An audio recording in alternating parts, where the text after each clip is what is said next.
Here we go. Woo! Woo! Welcome, everybody. Welcome. What's going on, everybody? I'm your host, the Rockefeller Plaza. Thanks for hanging out this evening. Got my boy. Hope everybody's doing good. It is Friday, September the 12th, 2025. It's been a crazy, crazy week. A long one. There's been a lot of news. We got 3 topics we're going to cover. One that I'm sure everybody and their mothers heard about, and you can't seem to not turn on the TV and hear. 2 of them. 2 are entertainment based, so we'll go over them right now. We're going to talk about the Charlie Kirk assassination, the manhunt for his killer, the capture, everybody's thoughts on it.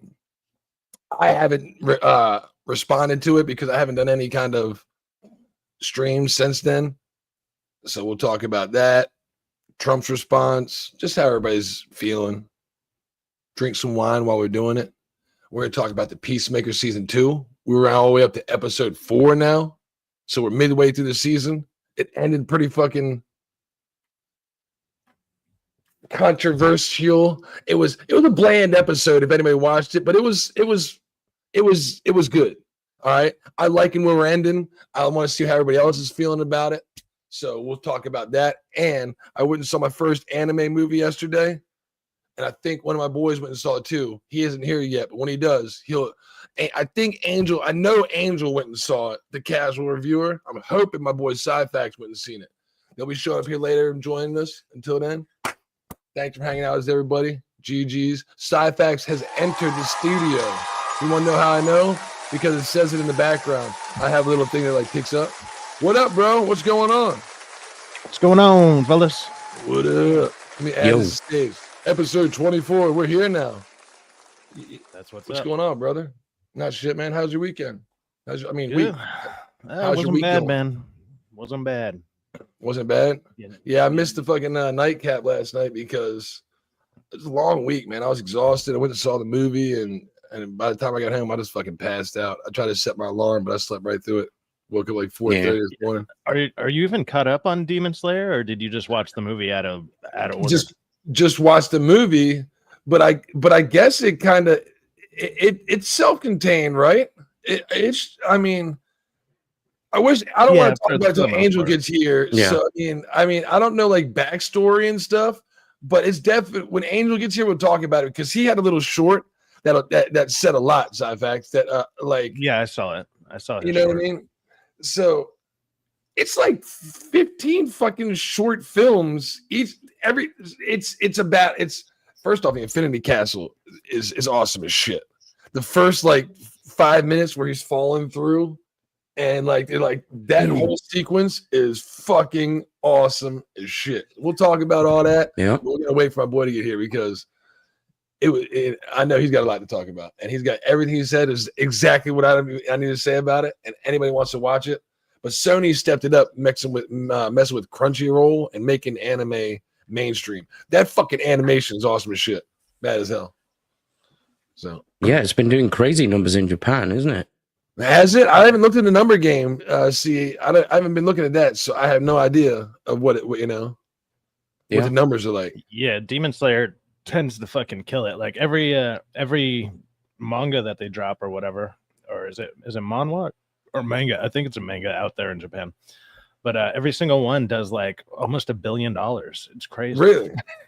When I was like looking up like the trailer for it to look up, for YouTube and chill, this girl was like, "Come with me while I go to Japan and watch the Demon Slayer premiere." Out there, they got some crazy shit. Like every fucking chair was like a character, and like they did it big. The walkways, they had like little mascots walking around. I'm like, what the fuck? I guess that's because it originated, so it's like huge out there. You know what I mean? I can see they go ballistic for it. The anime stuff out there is massive. Yeah, insane. If DA was out in Japan, when this happened, it was a good movie, man. I really fucking liked it. So, but I gotta wait for my boy H to get here. Gotta wait for the casual one because he saw it too. And if you spent 2.5 hours watching that shit, at least got to talk about it. Because I'm sure nobody else watched it. I was really surprised, Sci-Fax, when I walked into the theater. First showing, first night it's out, and I'm like, where am I going? I'm like walking there like theater 12. Where the fuck is this? I've never been down this hallway. I walk all the way down the hallway to the left. It's in a small theater movie. I'm like, what the fuck? I've never been in one of these things. They don't expect them to like do well, but then they're usually always sold out. Like I remember I saw Solo Leveling. It was like just the first 2 episodes of season 2, but they also did like an unabridged version of the whole first season and then showed 2 episodes, and that was still packed, and it was fucking awesome to see it in theaters. It was fucking cool. Yeah, it was a cool movie, man. I like Sony. The animation really reminded me of Into the Spider-Verse. The way it was like when if you watch the first 10 minutes of this film, Abe, it's called the Infinity Castle, right? Yeah. So it's got, let's say there's 10 characters. They basically, it's either like solos or there's one storyline where 2 of them are sequestered off. So it's like 8 people, but the 9th storyline is like 2 of them, right? And this Infinity Castle is it's an ever rotating, nonstop changing fucking Infinity Castle. This dude like grabs him and throws him off the fucking the balcony, and he's just falling. He's like fucking trying to grab shit, he misses it, fucking falls, just nonstop falling. He's like, it's like, what is he gonna do? Just keep falling. And eventually, eventually, if you keep falling so fast and you hit the wall, he might die from just the impact of smashing off of something.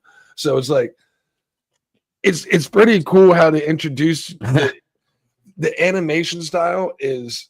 Remember Reboot? Anybody seen Reboot here? Yeah.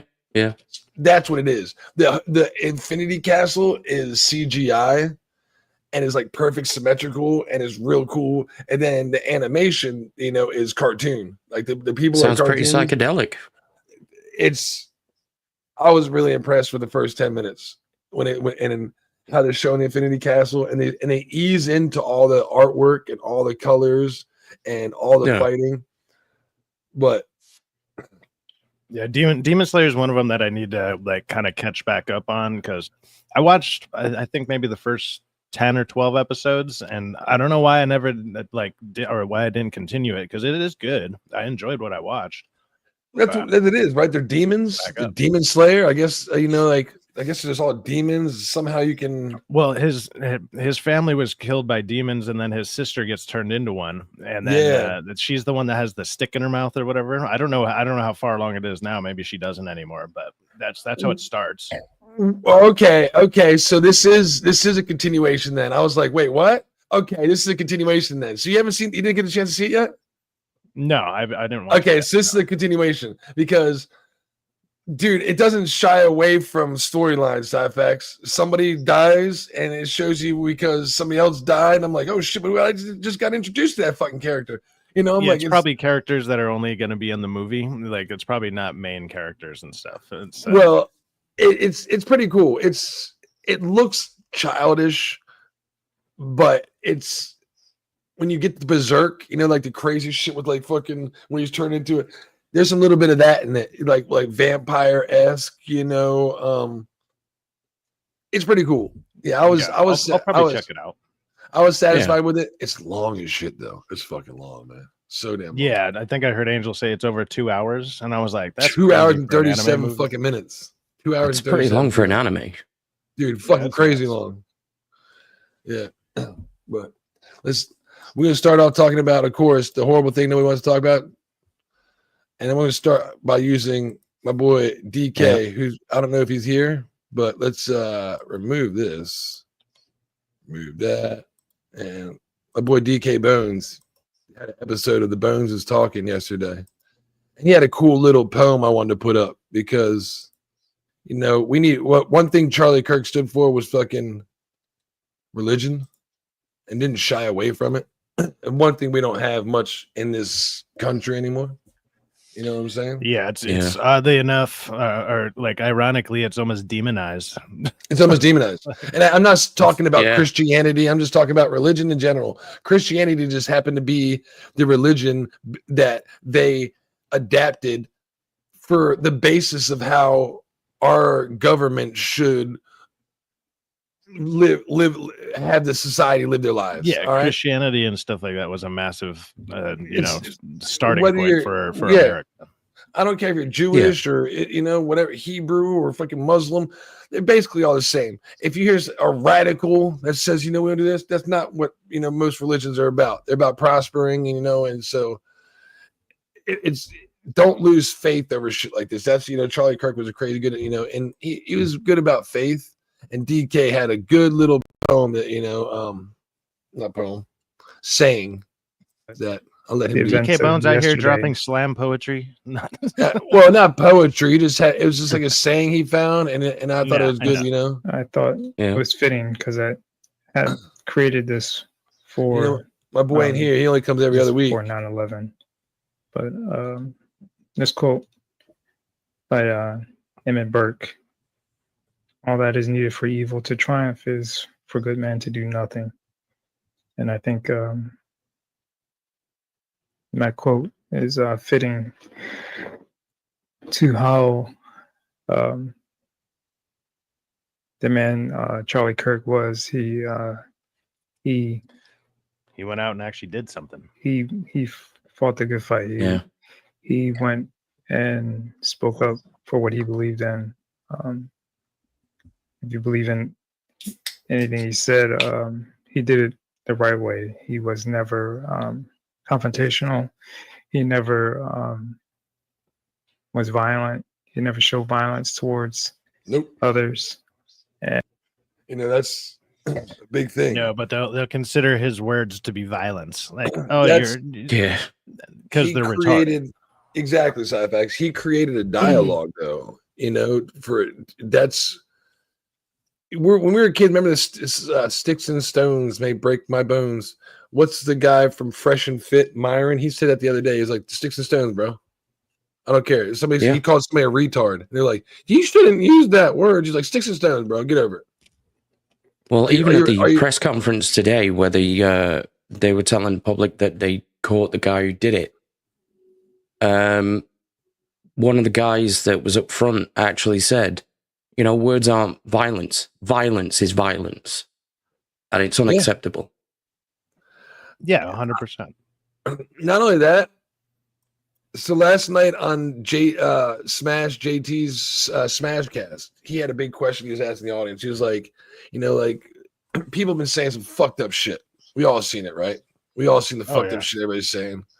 Let me post one. Should these people be getting fired? Oh yeah.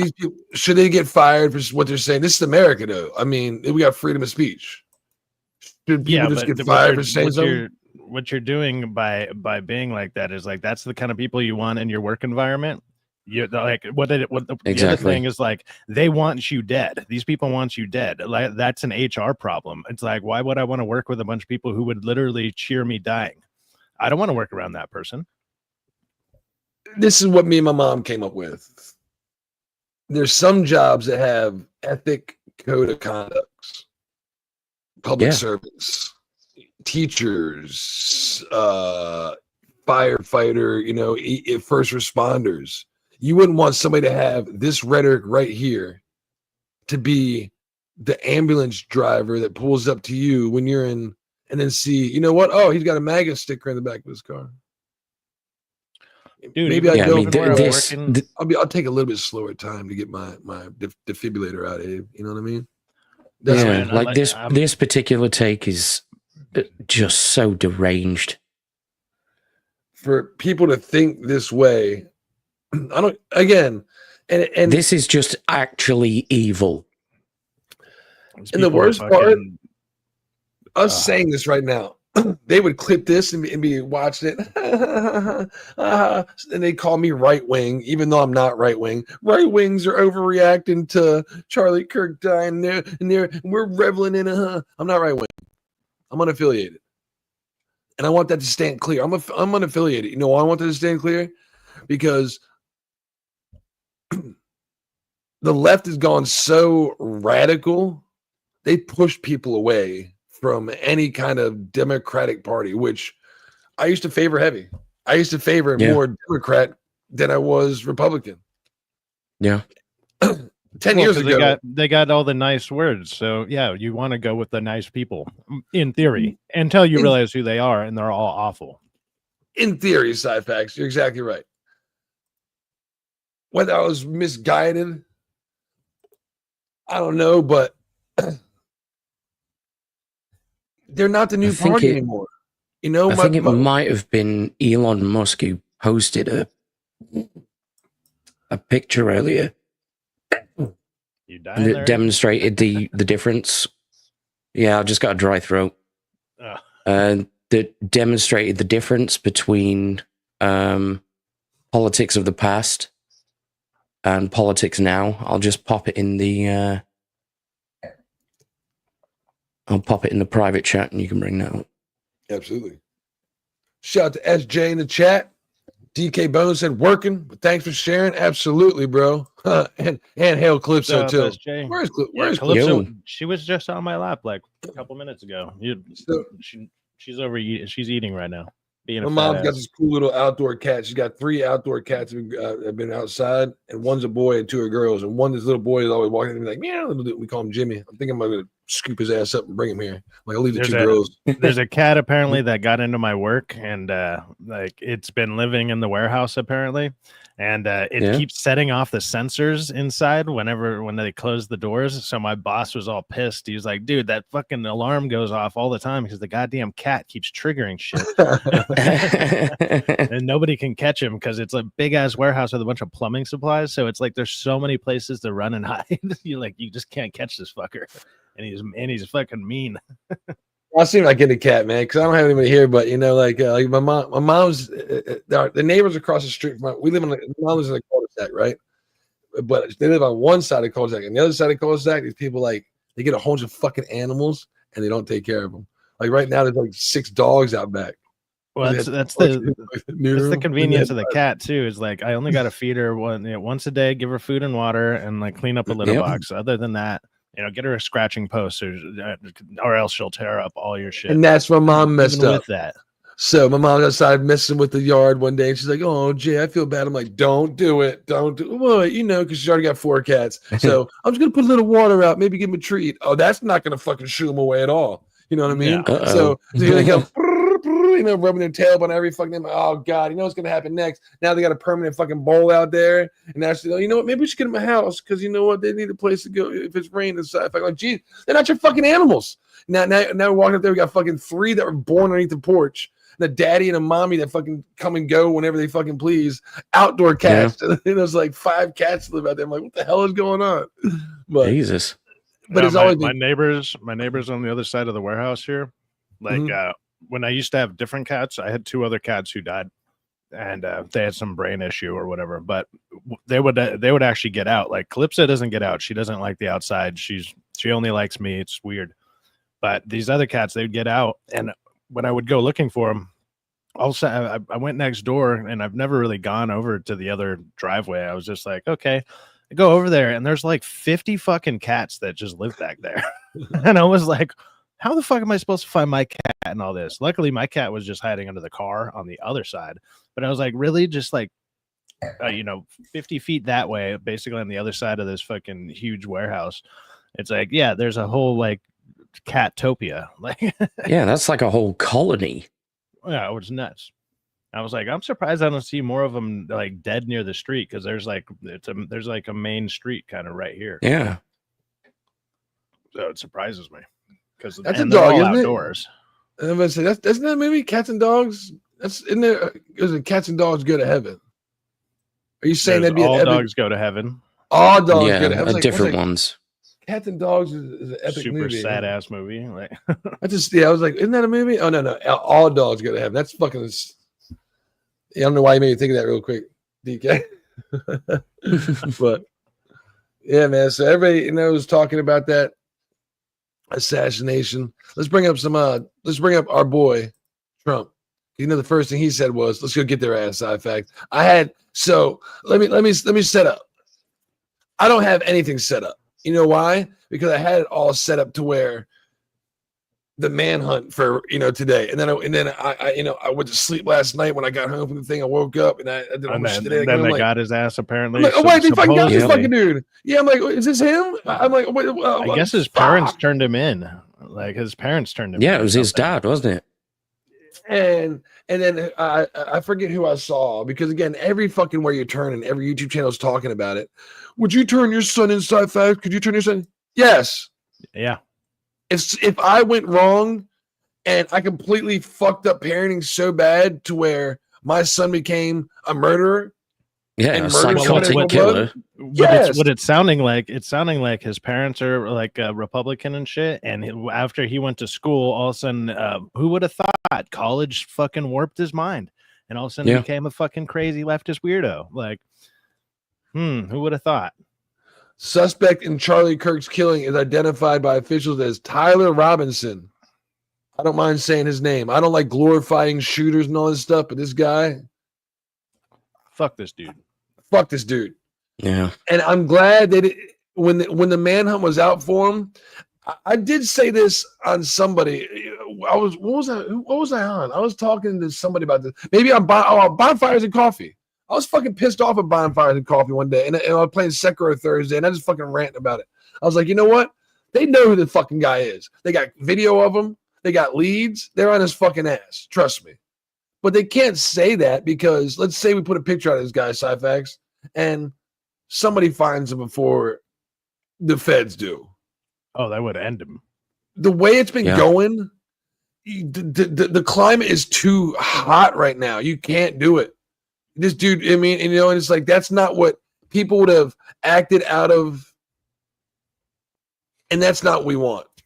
So I'm glad everybody had time to think. This is where I'm kind of like, I'm unbalanced with this, because it fucking it got my blood boiling. I don't even really watch Charlie Kirk like that, but I was just like pissed. I was like, guy, the guy who just goes and talks to people, fuck you.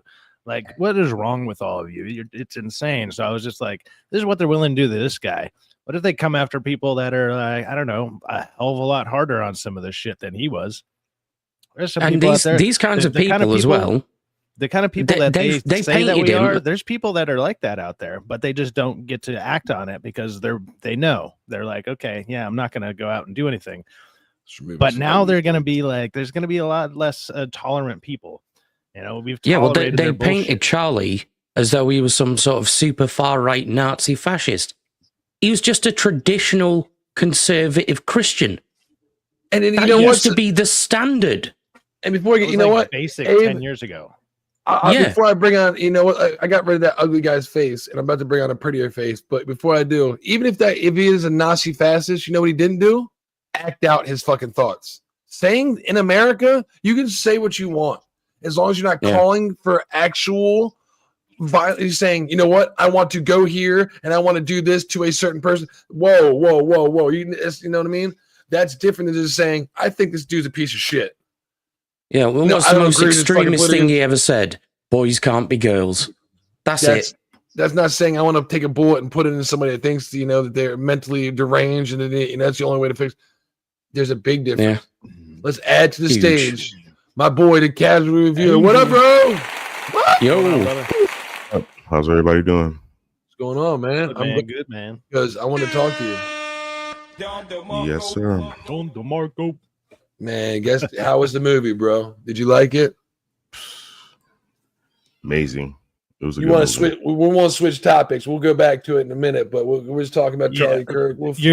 Have you watched other Demon Slayer stuff? Are you a fan of the anime itself? Like, are you caught up on it? Like, do you need to watch that to watch this movie, or would it help? You know. I'm gonna be honest with you. I didn't go through every episode.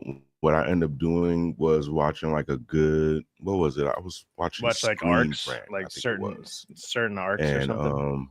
Yeah. No, they had like a video where they were showing pretty much the whole storyline as far as everything that was happening for the past couple of seasons. So they broke it down, cool. You know, really fast. I mean, I watched a couple of episodes, but those like an unabridged version. But like, do you know what unabridged is? So so it's like that.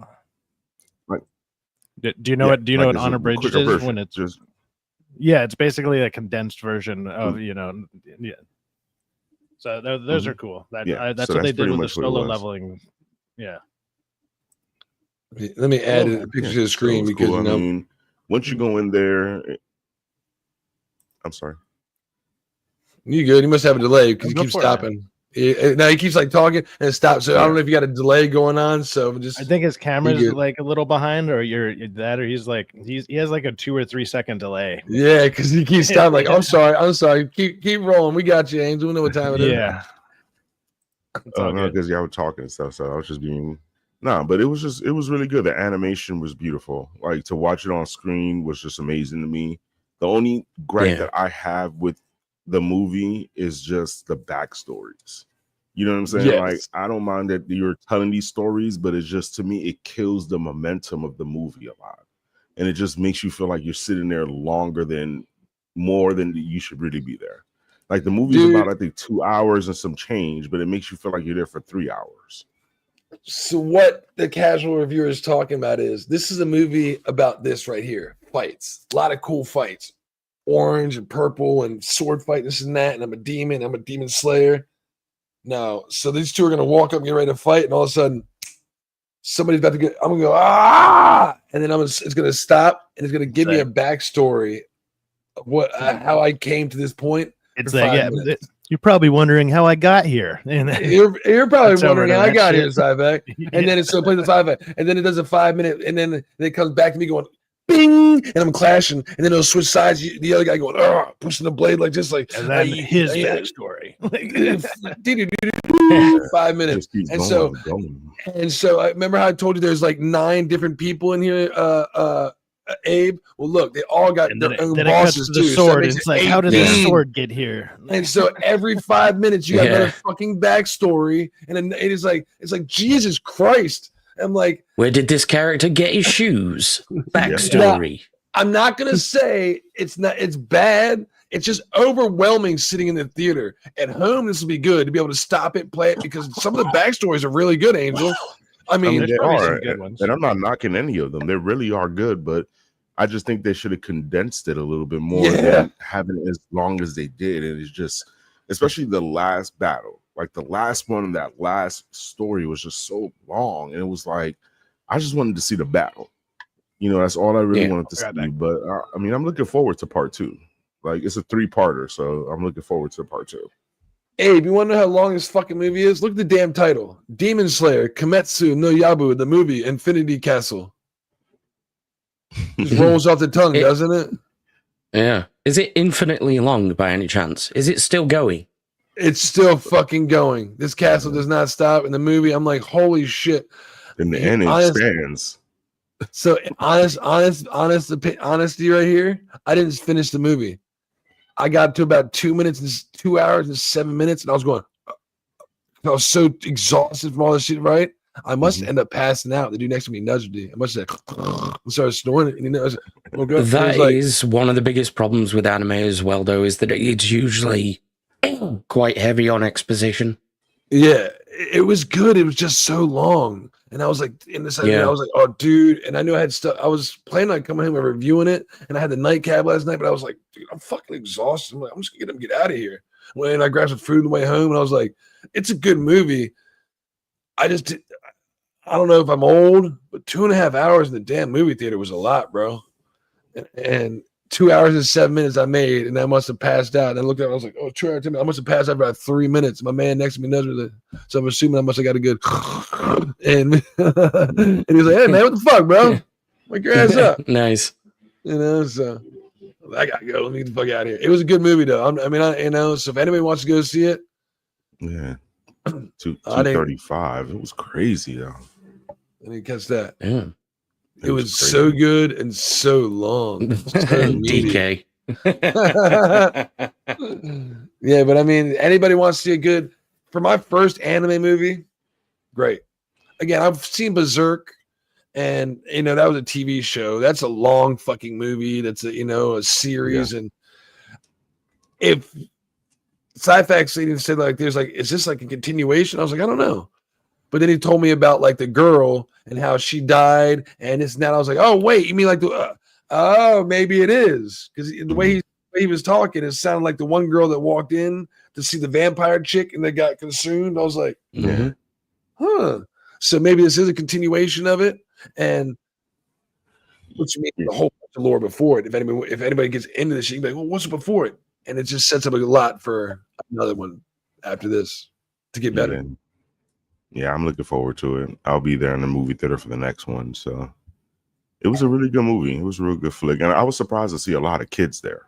It was a lot of like young kids under the age of like 15 there that were watching the movie. I wouldn't say kids. I saw a lot of young ones, 18 to 21. Half my theater was probably 18 to 21. And then, parents with their kids, it was amazing for me to see that. Like parents were sitting there with kids that were like, I would say maybe 10, 12. Them kids duped their parents and to get them to take them there. They're probably like, what the fuck? We don't want to see this shit. I mean, it wasn't like cursing or nothing. It wasn't highly sexual. You know what I mean? So it wasn't something that was not for kids. So it was kind of adult with like again, when the girl walked in to go fight the vampire, that's what she was, right? Like it was very gory. Or graphic, when she sliced heads off and the blood dripping and the girl but it was also intelligent. Like she'd be like, power of the wind, butterfly effect, stage 3, up and up. And so they kept like always and it would like add and kept boosting for people that would like play like the card games that are into adding all the special effects. If you play Elden Ring, you buff. And she's sitting there buffing the whole time, and she's adding other buffs. Like the one she said was like the power of the bees. I'm like, I'll use that shit in Elden Ring all the time. Yeah, so she was using dragonfly and the power of the flowers. I was like, well, okay. It was a fun battle to watch, though. That was an interesting battle. It was good, and a really good animation. So we were talking about the animation before you came in. The Infinity Castle is awesome. It reminded me like because it's all CGI of like Reboot, the show. I wish it was in 3D. I really wish that flick was in 3D. If it was, it would have been amazing. But I think they're anticipating to make 60 to 70 million this weekend. It's pretty gnarly. Like just from the little video that I saw, I didn't watch the full trailer or whatever. If you got it and you want to watch it, I'm down to watch it. But yeah, it looked like the what's it called, like the infinite staircase kind of thing. It looked like there was some shit like that in there.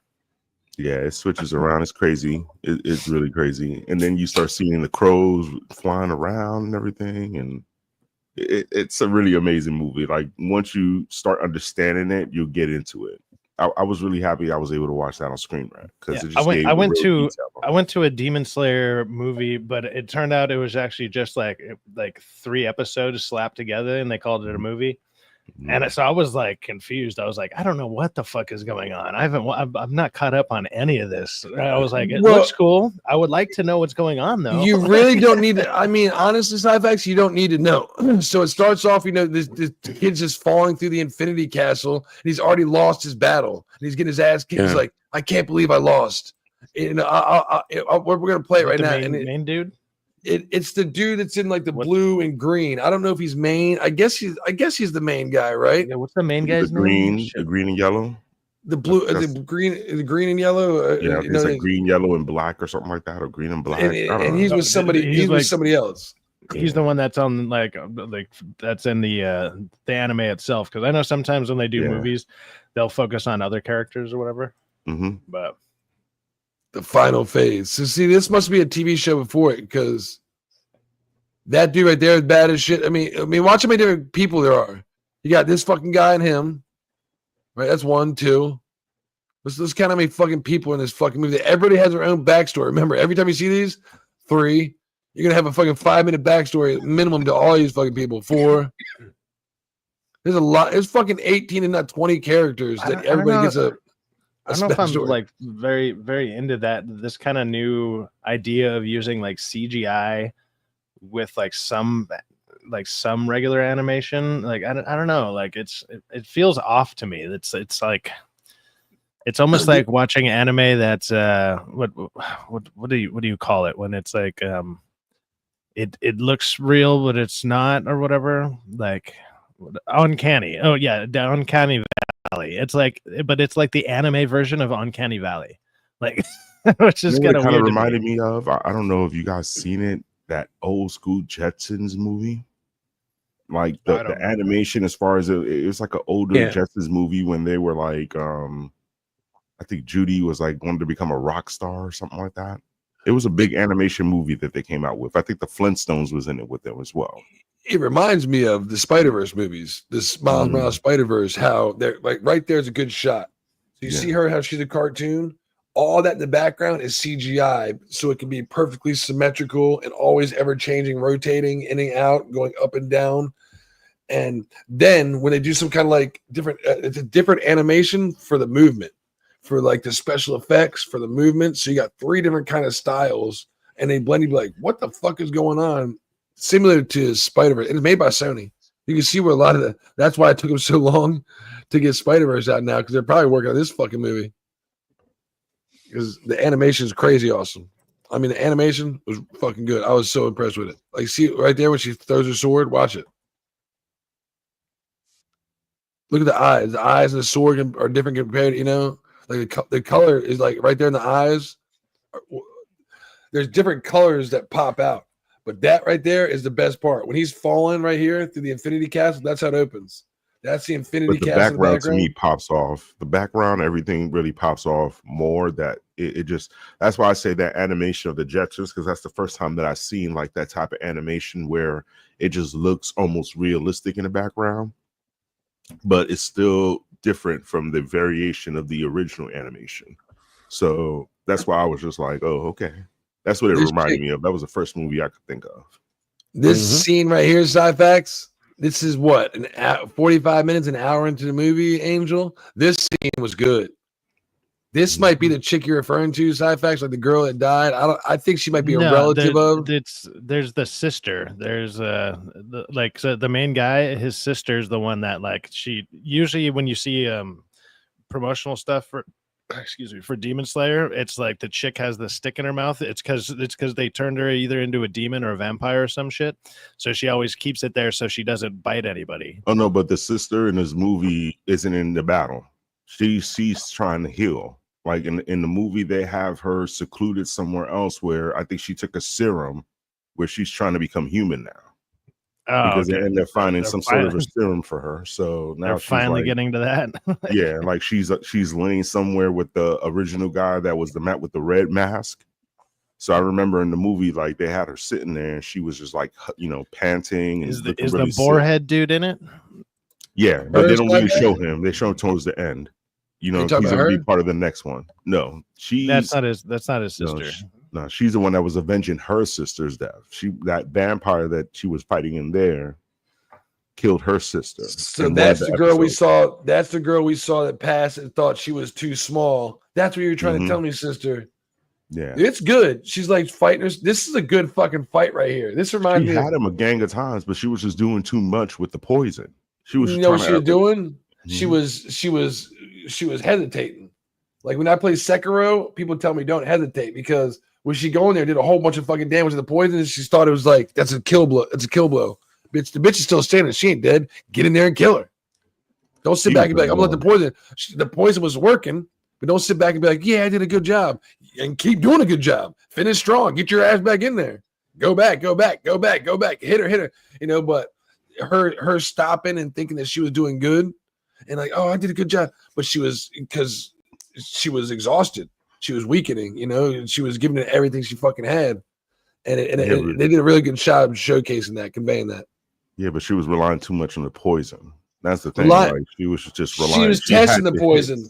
Yeah, the first one she hit, she tested the poison to see if it even worked, and you know it did. And she was like, you know, but the girl was lying. You know, she's like, oh my god, it hurts. It didn't hurt as bad. She thought it was. So when she was like acting like it hurt, she hit her with like what was it, 3 times as much, and thinking it was going to do something, but it wasn't hurting her. She was just lying, pretend like it was. But yeah, this is right here, good fucking fight. Right? I mean, all the blades. His fight was the best. This fight right here was the best. Was probably the best one. This chick has a pretty good video, but it's more on the Charlie Kirk stuff from earlier, so you can play it later. Yeah, we can. I mean, you know, I just want to move back to it. We'll move back to that before we get to Peacemaker because I know nobody's seen Peacemaker and want to talk about it. But you did? Yeah, I thought. Well, that's why I thought.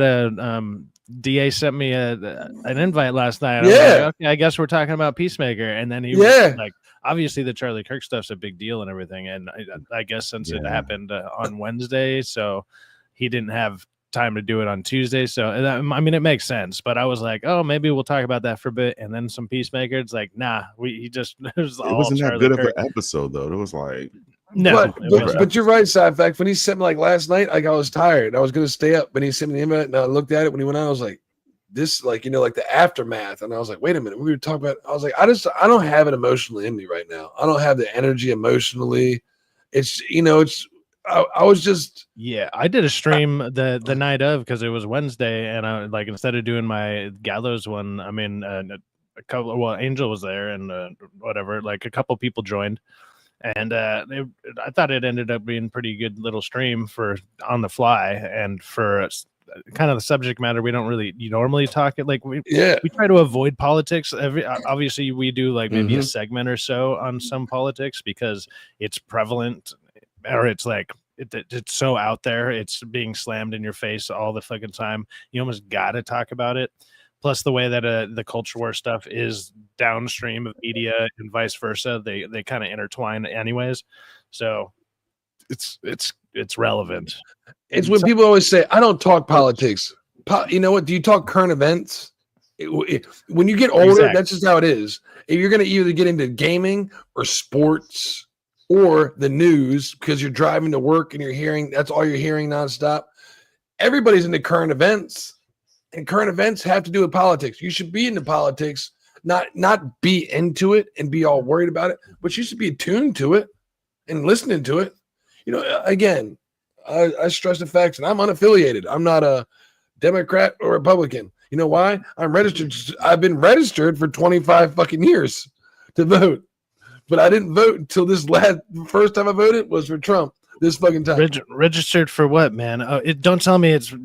Did you have to go warn your neighbors? No, registered to vote. You know what I mean? So it's like this, but I just never have because I didn't really see the point of it. And it's like, but this time I was like, you know what? I feel like Joe Biden did a horrible job. Did a fucking shit job. And not only that, if maybe he could redeem himself. But here's the problem: he's not going to be the leader. Kamala Harris is going to be taken. I can't allow that. Well, the way our country's fucking going, I'm like, you know what? And Trump did as much as everybody calls this man a Yahtzee nonstop. He did a pretty fucking decent job last time he was in the fucking 4 years in the position. Yeah, during the 4 years that he was president before this term or whatever, like, that's where my money went the furthest in my lifetime. My money went the furthest. It went the furthest. I had the most savings. I had the most freedom. Like as I lost so much financial. money. I had the most financial freedom. Obviously, my freedom in general hasn't changed, but when like COVID hit, financial freedom. So I was doing all sorts of cool shit all the time. Yeah, I lost so much money. My savings account depleted. I ran up fucking credit cards. You know what I mean? I opened a credit card and ran them up because the money wasn't there. I'm in construction. There was no construction going on. If there was, it's easier to hire 3 Spaniards that can't even fucking speak Spanish just to pull wire than it is to hire fucking me. And that's all they were doing on every single job site. It's sad but true. You know, it's like America was going to hell. I wasn't on board with it, and I was, you know, tired of not only illegal immigration, but the men and women's sports. We just had the Olympics. We watched that fucking dude beat the shit out of that girl. Got to the point to where every time some transgender, I'm not against transgenderism, and you know, I don't want to talk hatred like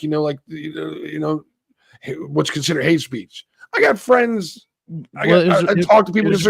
I want fairness. I'm all about equality and fairness. You know, it's like when I play video games, if I got fucking a snap-on auto target where and if I'm walling on COD, is that fair, Angel? If I got walls on and I got fucking auto lock, is that fair? No, it's not fucking fair. Fuck, you know what I mean? If I can see the walls where you're walking through, and then all I gotta do is just go and snap right to you and snap right to your hard shot every time. That's not fucking fair. So I mean, I've always been. I would imagine it's not fun. Like, I mean, what? Like, unless you're if you're winning, I'm sure it is pissing people off. Like, that's all you're going to be doing is there to piss people off. To the dudes that are beating the fuck out of the women and getting medals and getting money and getting fucking promotions, it's fun for them. To the fucking hackers that are fucking spending $20 to hear me and Angel go fucking piece of shit. I'm tired of fucking having hackers in this fucking lobby all the fucking time. They're like, it's a dopamine hit to them, but it's how long does that fucking ride last? You know, it's like it's the internet has fucking destroyed people, I guess. Looking for that instantaneous dopamine hit, you know. Well, at least you don't live in the UK. No, hey, yeah, man. Hey, how's the UK responding to all this shit with the Charlie Kirk stuff? I mean, because you guys are obviously the beacons of fucking free speech and stuff. Just obviously just killing it out there. I mean, we were once, you know. Today doesn't really exist. Like, I'm not even kidding when I say I could get arrested at any time just for being on streams like this and just talking. Yeah. Arrested. I've been kind of wondering that. Like, I mean, obviously for you, since you don't show your face or whatever, but it's like they would still be able to find your IP address and everything if they really wanted to. Yeah. He didn't have to fucking show his face for him to be like, hey, we're going to kick it on your door. No. The shit that's going on in the UK right now, that's why when Smash JT was having the conversations, these people get fired. I'm like, it depends. If you're saying something like a call to action and you're in a position to where you're supposed to be, you know, have a code of conduct and a person, you know, that's But if you're fucking throwing bricks up on an electrical job site, as long as I don't put, you know, Charlie Kirk deserved it, like the asshole that did you know, whatever they wrote, the fucking you know, really, as long as I'm not going to job sites and defaming job sites and writing fucking hateful shit like that. I mean, if somebody wants to say Charlie Kirk deserved it, I don't give a fuck if you say that. That's your opinion. I feel sorry for you. Like, you can go ahead and say that, but it's like if you're working around people who actually care and whatever, you're also saying like, I wouldn't give a shit about you. Like, I hate you. Like, I'm actively voting for you, or like I'm actively wanting you to die. That's the thing. Like, just because you're politically different, it's like I was even saying it on my stream. It's like, yeah, I don't want to see like AOC or Biden or any of these people, Crockett. I don't want to see any of them die. I want to see them get fucking fired and like, be removed from their positions. And it's like, go back, go find a job. Like go do it any other job because politics sucks for you and you're fucking retarded. But be alive. Go be all. I think we've all said keep it going. Mayor Brandon Johnson's a fucking retard. He's got to go. I don't think any of us said, you know what we should do, Cyvac? We should get some bullets and write some stupid shit with markers on it and go get 200 fucking meters out and fucking, perch ourselves there for 2 hours. Like what? The dumbest shit I've ever heard. If somebody were to say that to me, I'd be like, exactly. I'd be like, yeah. I'm like, wait, how are you more retarded than that guy? What are you talking about? Like, don't go do that. DK wants to know that the Arizona iced tea, bro. Yes, it is. Are they still 99 cents out there? I've seen some places they're actually going up. No, New York. I've heard good things about those. Nice. Yeah, we have more iced tea than regular tea for most people. Like one thing I like about New York out here, if you got the cash, they don't charge you sales taxes.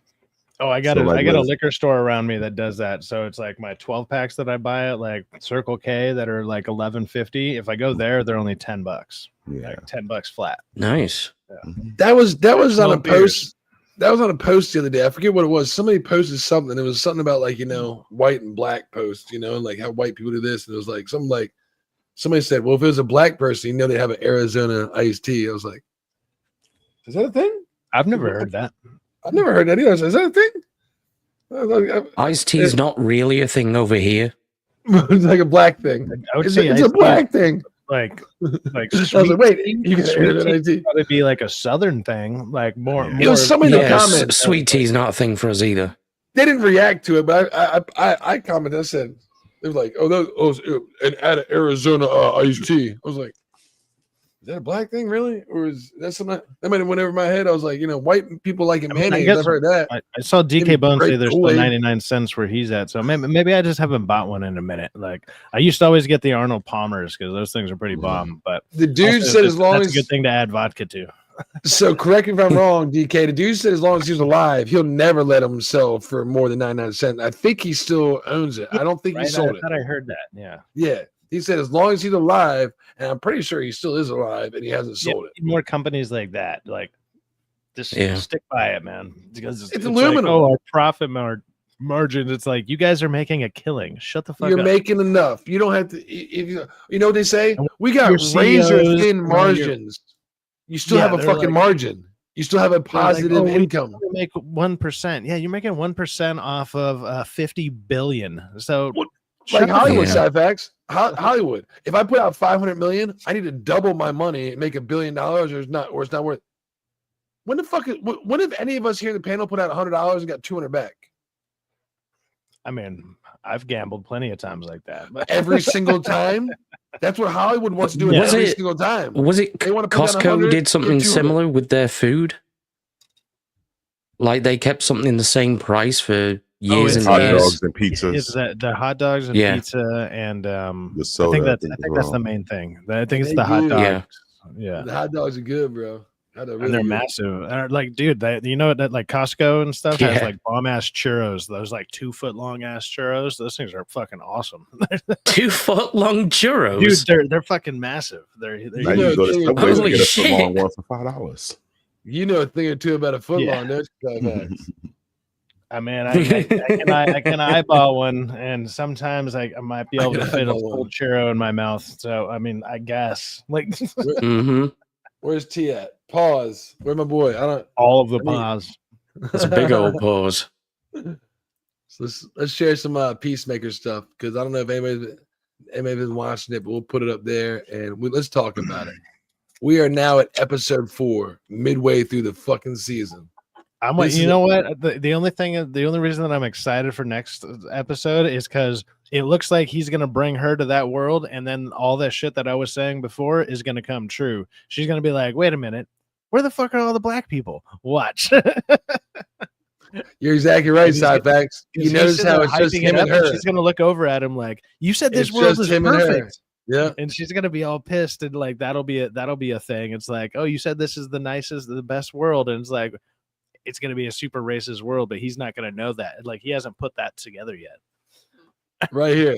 So what Cyber's talking about is he opened the portal, and it's just him and her. Well, Vigilante is there too, but I'm sure they'll get separated, and these two are going to walk through. Somehow, these two are going to go through the portal together. He can be like, "This is the great world, hey, Eds. This is the great world I'm talking about."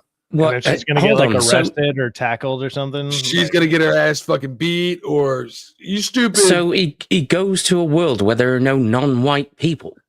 That's like when you watch the episodes, you'll notice that there's like they're not there. Like, let me see if I can find it. Something you pick up on really subtly, but it's like, wait a minute. I think the only black person in any of the episode or in that world was part of like the terrorist group fighting against them, like doing some type of terrorist act, which might be them trying to be like, hey, let's fight back or whatever because this world is so racist. But he doesn't know that. Like, none of the stuff is adding up because all he keeps saying is how perfect this world is or whatever. And I was like, wait a minute, there's something a little off with everything here. And it's like, yeah, it's a bit too perfect. I mean, it's like, wait, there's just no crime. Like, right. So where is it? Where's the picture? Oh, Triumph right there. So he's hugging her. Best universe ever, Abe.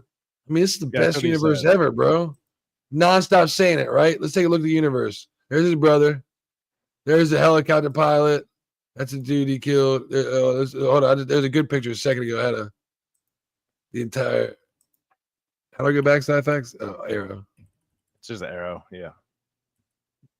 We're gonna go back. This is the whole. This is the universe. I'm gonna keep scrolling back. Tell me one thing you notice about this universe the whole time in it. Well, you're gonna get some mixed parts. King Shark is there. Like, no, that's not true.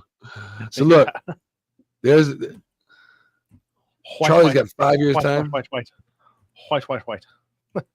Damn it! Show me. Damn it, Charlie! Stop putting all this shit in here. Of course, and then we get a fucking ad. Piece of shit. So we'll remove that. Oh, did he say something about it? Did he mention the white thing by any chance? He did. He said there other people pointing it out finally? Yes. Charlie was like, when people were, he said he mentioned it way too many times that this universe was perfect and it's the best universe ever. He's overselling it, and that's why when she goes there and something happens, he's going to be super confused and she's going to be pissed at him because it's like, oh, this is what you thought was perfect, and that's going to be the joke. Yeah, that's right. Awful. Yeah. I'm trying to find like the actual road because there's a picture of the fucking road when he's driving down it, and it's a great fucking. You see everybody, you see all the white folks. It's like, oh yeah, there's not one motherfucking black person here if you wanted it to be. But I don't know where the fuck it is. Yeah, and then like him or like his dad is alive, his brother's alive, and they're celebrated as heroes. And it's like, well, in that world, maybe they would be probably because they did some crazy shit, There it is, right there. So there's a picture of them, like that's a celebration. These three are painted on a mural on the side of the wall. Remember, his dad's a fucking white supremacist, like the leader of the KKK. Yeah, he's like. I was going to say he was a Klansman, wasn't he? Or something. Yeah, like this is a multiverse. What do they call him? The dragon or something? I think it's Red Dragon, but in this one he's blue. So right, I think it's Red Dragon in the other verse, but this universe is blue. So it shows you that. Well, that's why my theory. That's the head of the Klansman, anyways. Is just called something Dragon, or that's the actual title. Yeah. Remember my theory for Andy? This is a multiverse. So, Abe, in my opinion, so they had these people called the Sons of Liberty. They committed terrorist attack. They're going to all these government buildings. And they're holding people hostages. And they're trying to hold a bomb. They're all fucking whitey, but they look like MAGA supporters, right? They look like the Trump Republicans. I think, of course. But hear me out. I think they're going to bombing these government buildings on behalf of POC's rights. That's what I was saying. Yeah, that's what I was thinking. They're fighting on behalf of, instead of being like the Democrats do. The Democrats are the one to do that. In this universe, the Republicans are the one to do that. So, like the Democrats are all white and they've won, and that's why he's blue in this universe, because he's actually a fucking Democrat. Try to flip the script on the obvious narrative out there, but also at the same time, like that's why I'm super curious about next episode, because this episode wasn't all that great. Yeah. It wasn't all that interesting. That's kind of ironic as well, because in real life, it was the Republican Party that abolished slavery. Yeah, exactly. I mean, so it'd be factual. Like, yeah. But the next episode, though, because you didn't see the previews for the next episode. I didn't watch the preview. No. Did you? The previews, they don't show the girl going through the portal or anything. They show him getting captured. He ends up getting captured by the army. They show him getting captured. They show because remember she's talking. Eagly running away from the eagle guy. I think that's the eagle crazy. Hunter. Yeah, this scene was stupid. That was so dumb. Like, dude, I like Michael Rooker a lot. He's usually great and everything, and he's doing his role like for the role. I was gonna say, I thought that was Michael Rooker. It's just a stupid fucking role. Like when he comes in right here though, doing the backflips, I was laughing my fucking ass off. Yeah, judo master or whatever. Yeah. Hey, this motherfucker's running away, trying to get away from the scene. Peacemaker in the background. He looks over to the right. My man's doing, doing backflips to catch up to him, doing an unnecessary amount of backflips, and is doing it faster than my man's running. I'm like, what in the fuck is going on over there? Yeah, the judo master shit geeks me the hell out. Well, look, he runs around. He's small as fuck. I actually thought that little fight scene wasn't too bad. Like, it was actually kind of a cool little like. I was like, all right, that's a good little action scene or whatever. But every action scene they do together was great. Last season, their fights, their little John Cena and him. John Cena, big as fucking, just straight hardcore punching, and that dude will be like, counter his ass and break his fucking arm. Like, what the fuck, bro? Do some crazy, awesome shit. But how many Marvel actors are in this? Marvel actors? Well, she's one. That was Frank Grillo, who was Crossbones. Frank Grillo. Yeah. Well, I mean, he brought a lot of people over. He brought a lot of people with him because Gunn will use the same people. Was in there when one. Yeah, he uses a lot of the same people. Yep. Mm-hmm. Yeah, and his brother's there. Nathan Fillion, he was in Guardians of the Galaxy 3. Yeah, he was in number 3. Yeah. Yep. He's always been known to use the same people over and over in all his projects. So that's why people when they say he's a one-trick fucking pony, it's because everything he uses music. He has some cool text for intros, which he did in this, and it'll probably be a play on words. He has a gang. It won't just be like a solo person. It'll be a gang. He's, and everything. It's always some type of weird team. Yeah. It's a weird team. And an ensemble cast is like, it's always, he doesn't pick one thing to focus on. He has to have 6 things going at the same time. It works for this though, man. And I love this shit. When it opened up, so what he's doing right here is he found that this is the door. This is the door that was in his dad's house. One thing that they kind of solved in this episode, which I really did appreciate, was his dad. They're like, yeah, my dad is a racist piece of shit. What, you think he actually created this? No, they just found it. So it was like, okay, the door. God finally answered that, because everyone's like, how is this fucking redneck idiot doing all this crazy? Like, how is he doing it? It's like he didn't. He found it and just learned. So what he's doing right here is he's got this device that he opens up and it creates the door, but he can only have one door open at a time. So when it creates the door, it removes the door.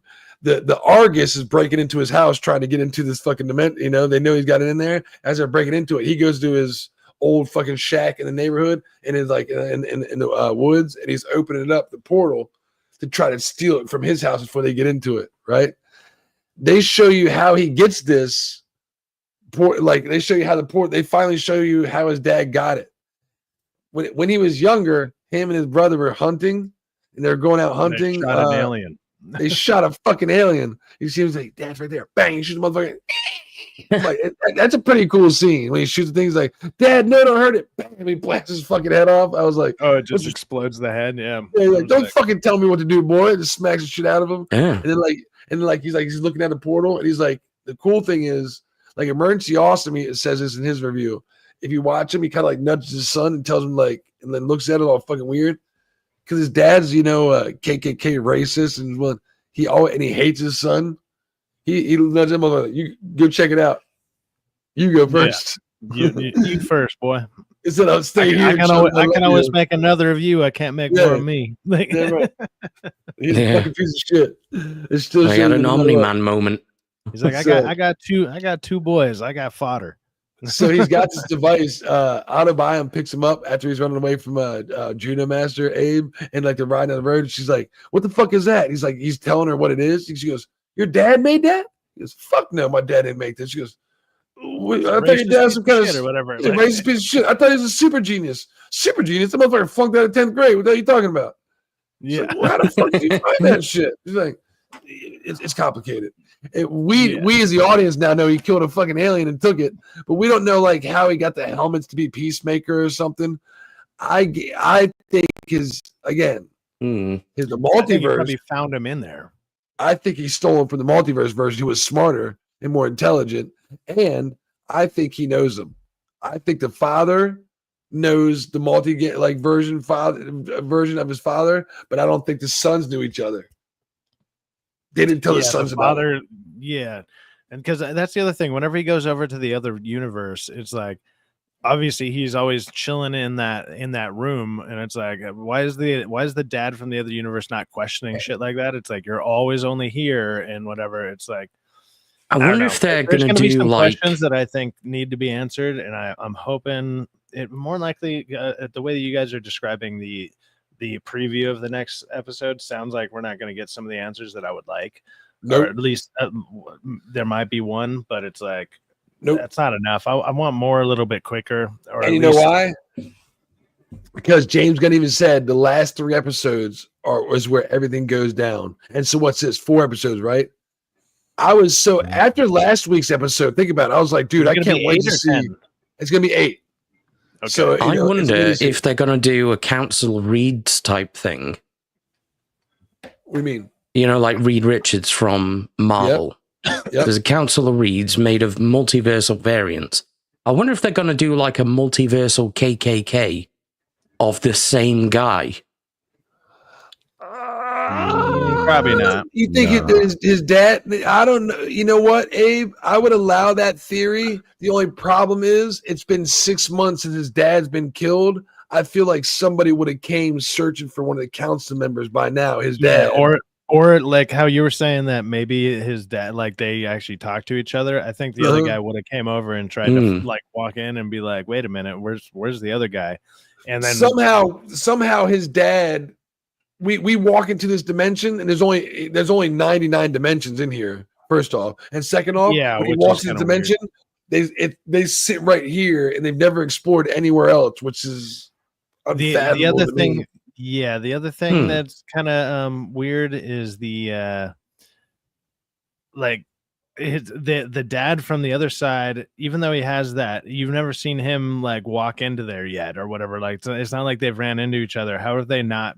I mean, I guess he's only used it a few times, but it's like, well, obviously he's been in there. Like he knew about it since he was a kid. They've used it probably hundreds of times, if not thousands of times throughout his lifetime. It's like, how has he not ran into other people? The only other thing you see in there is like this weird alien dude who goes in there and like incinerates body parts and shit.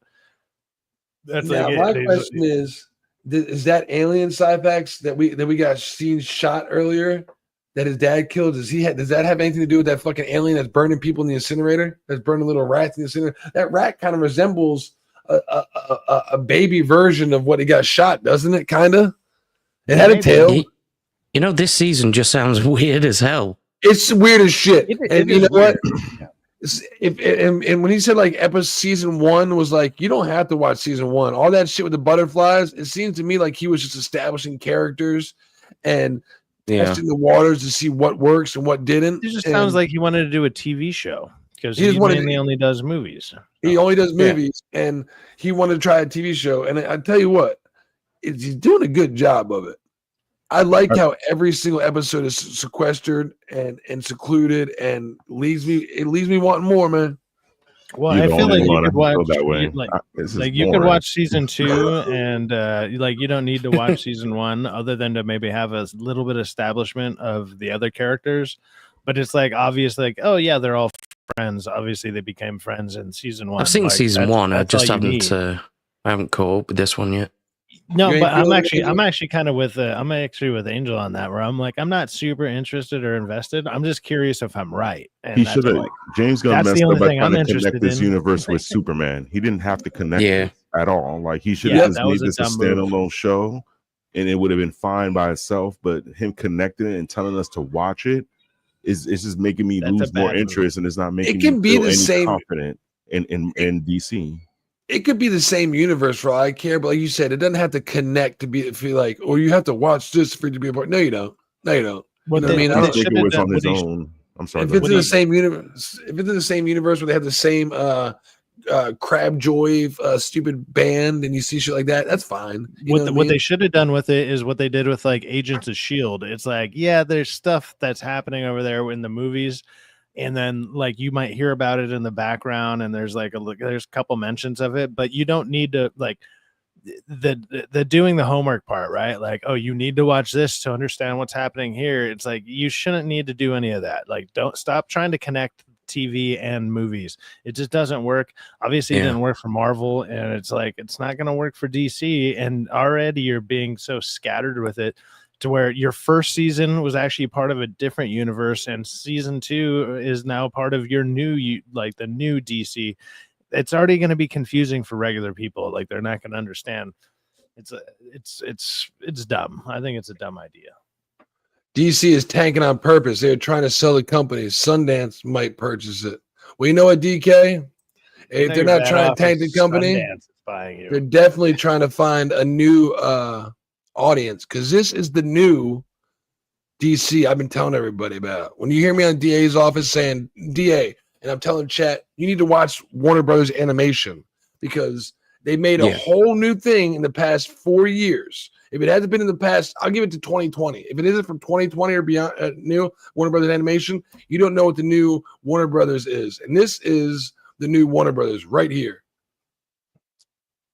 This is the new Warner Brothers. Wait, so it's ass. Oh, God. What the fuck? It actually got worse. How did it get worse?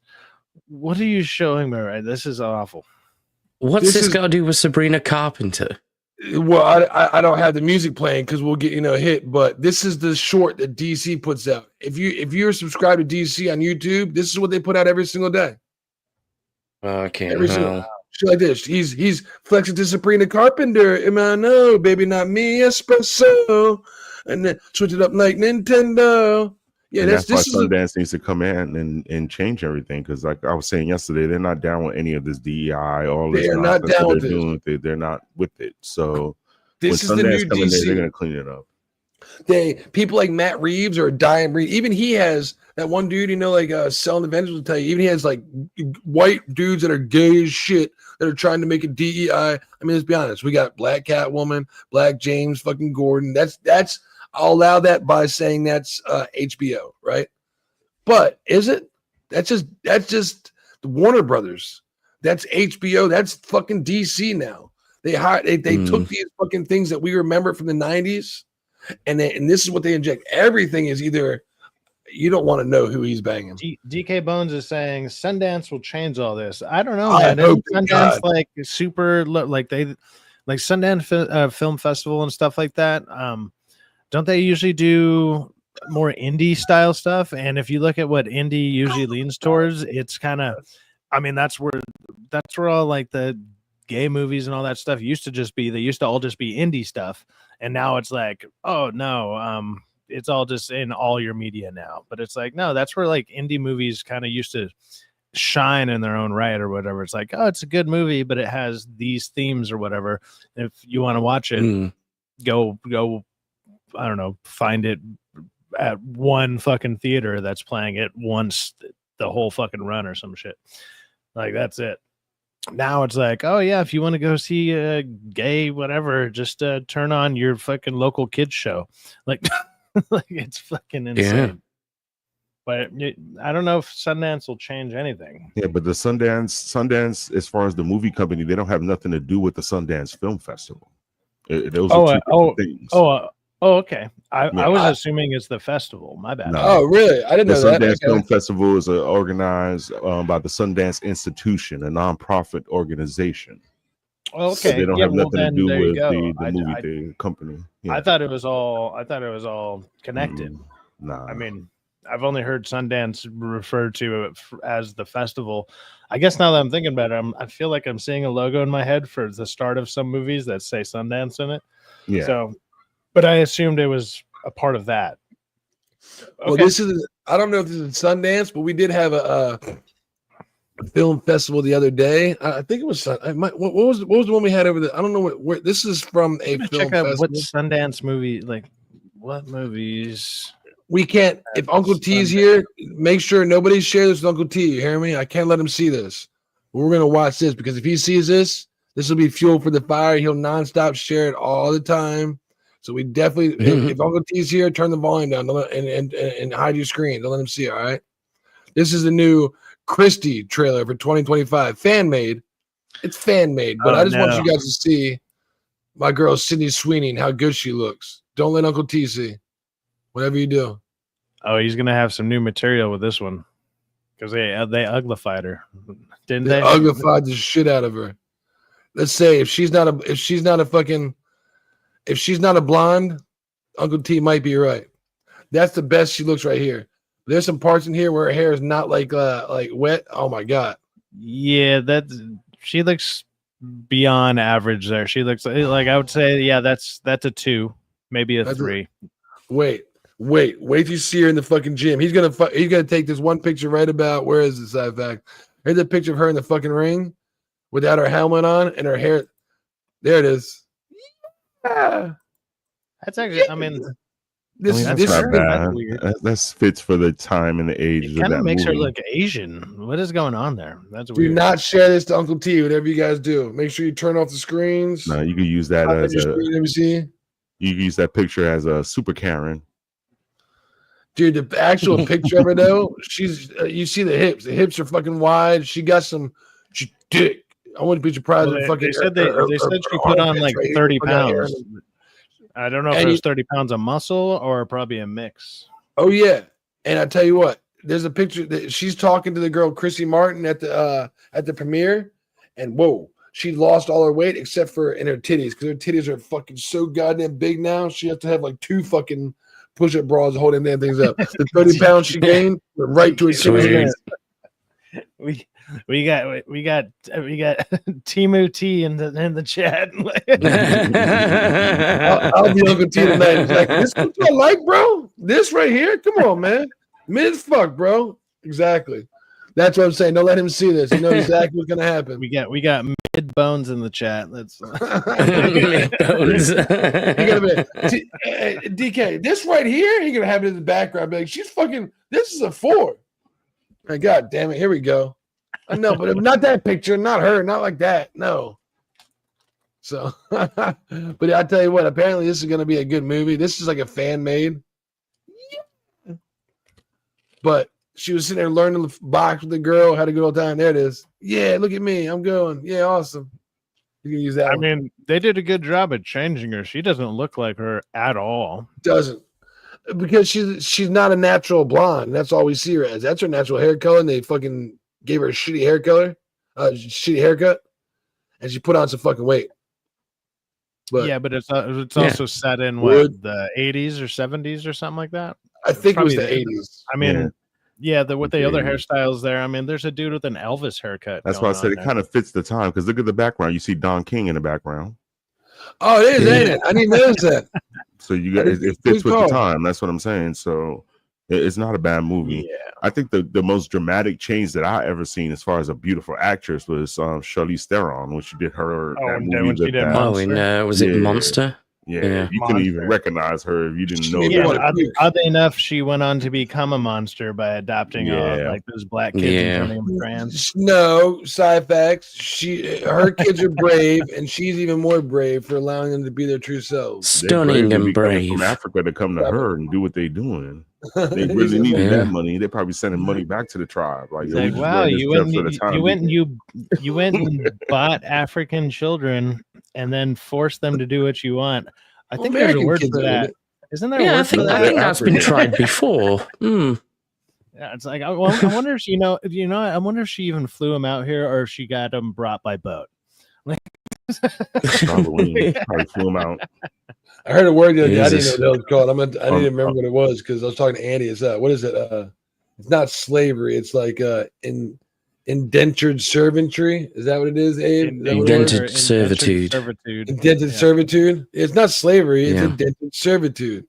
And I'm sure Andy could be like, Rockefeller, that is not at all what it is. You don't want to talk about that. No, well, that's what we had in Britain. Yeah. So we had a lot of our own people that were effectively slaves here. They just didn't call it that. Yeah, or you know, you could go like super hipster with it and call it endangered servitude, right? Like that's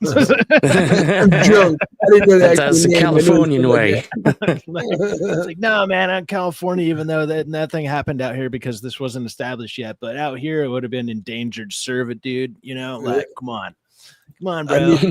I need you to know that. Wax that surfboard. Dude. And I'd be like, well, who picked all the fruits then? And it'd be like, Mexicans. That'd be the Democrats rebranding it. It's like, nah, you're just serving people, man. It's fine. Don't worry about it. You fucking psychos. Well, speaking of transformations, though, The Rock's in a new movie as well, isn't he? What movie? I don't know what it's called, but the Smasher one. It was my nickname. It was my nickname in college, the Smashing Machine. Like Smash Machine. Mm-hmm. Yep. My bad. It made me cut you off. Okay, keep going. The craziest part, I didn't even go to college, so I mean, I still got that nickname. It's weird. And with the prosthetics they've added to The Rock, like if you hadn't seen The Rock a billion times, you wouldn't know that it was him. Dude, I didn't. Yeah, until you like really focus on it, it's kind of like Colin Farrell in the Penguin mask, like the makeup. If you're just show that picture randomly and not know, you'd have been like, "Wow, they got a dude who really looks like the Penguin." And it's like, no, that's Colin Farrell, and you're like, excuse the shit out of me. Well, like, we reacted. To it. That was my reaction.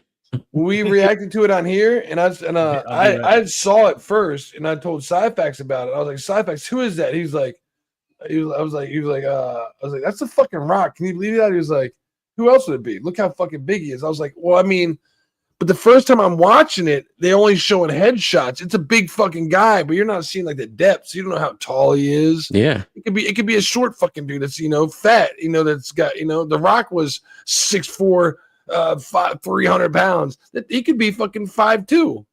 200 pounds in great shape, looking like it, but looks could be deceiving close up, and just I was like, that's the fucking Rock. The prosthetics in that thing are awesome as fuck. You're exactly right. He's gonna get nominated for an Oscar for this. I guarantee he's gonna get nominated. Almost certainly, yeah. He's gonna get. I don't know if he's gonna win, but he's gonna get nominated. This is probably gonna be like his real serious.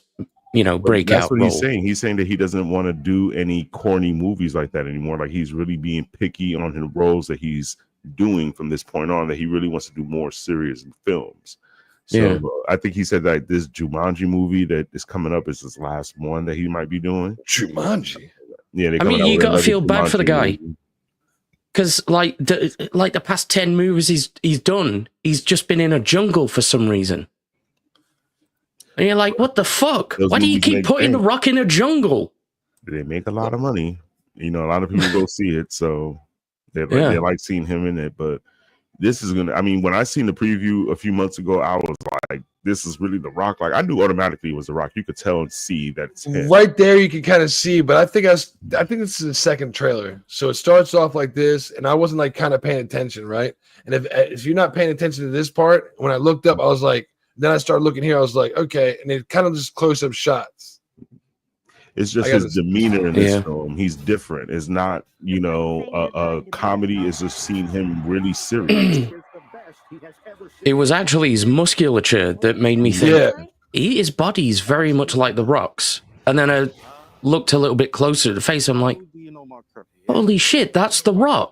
That's what Syfax said. Syfax said, Rockefeller, who could be that big? There's nobody else that fucking big. Look at that dude. I mean, how many actors do we know that are going to be that goddamn huge? I was like, I guess you're right, but I mean, I just didn't know he was that fucking, when you're watching this, you got a Johnny Cage, it's a serious role. And I've never seen him as something like this, so. I'm happy to see him do something like this. You need to broaden your resume, what I mean? We don't want to see you constantly We seen you do comedy. We seen you do action. Okay, let's see you do something serious. Like Dave Bautista. Well, it sounds like he's actually like, you know, hearing some of the feedback about how like right now there's like 3 main big like that used to be wrestlers who are doing movies. It's The Rock, Cena, and Batista, right? Yep. And Batista got like way better, like even from Guardians 1 to Guardians 3. Like he's actually a relatively okay actor. Cena, I think Cena's been killing it. Like he's usually hilarious. He it just works. And The Rock is the one who's always just been like, he gets the same fucking role. They just change his shirt color. Like, change his shirt, chuck him in a jungle. Yeah. Whatever. That's it. That's about it. Yeah. And it's like, so he's like, let me see if I can get taken more seriously. Because it's like, I've been here the longest in theory. And it's like, how am I the worst? Well, I assume this new Sydney Sweeney movie is probably going to be like her equivalent. It's like for her this. too. But yeah, like I've seen other like Sweeney movies like Immaculate and shit like that, and she's not really that great of an actress. She's just pretty, like that's it. And it's like her acting is very not great. I don't know. Anytime I've seen her and stuff, it's like I like seeing her, but I don't like watching her. Like I don't watch like her performance is usually shit.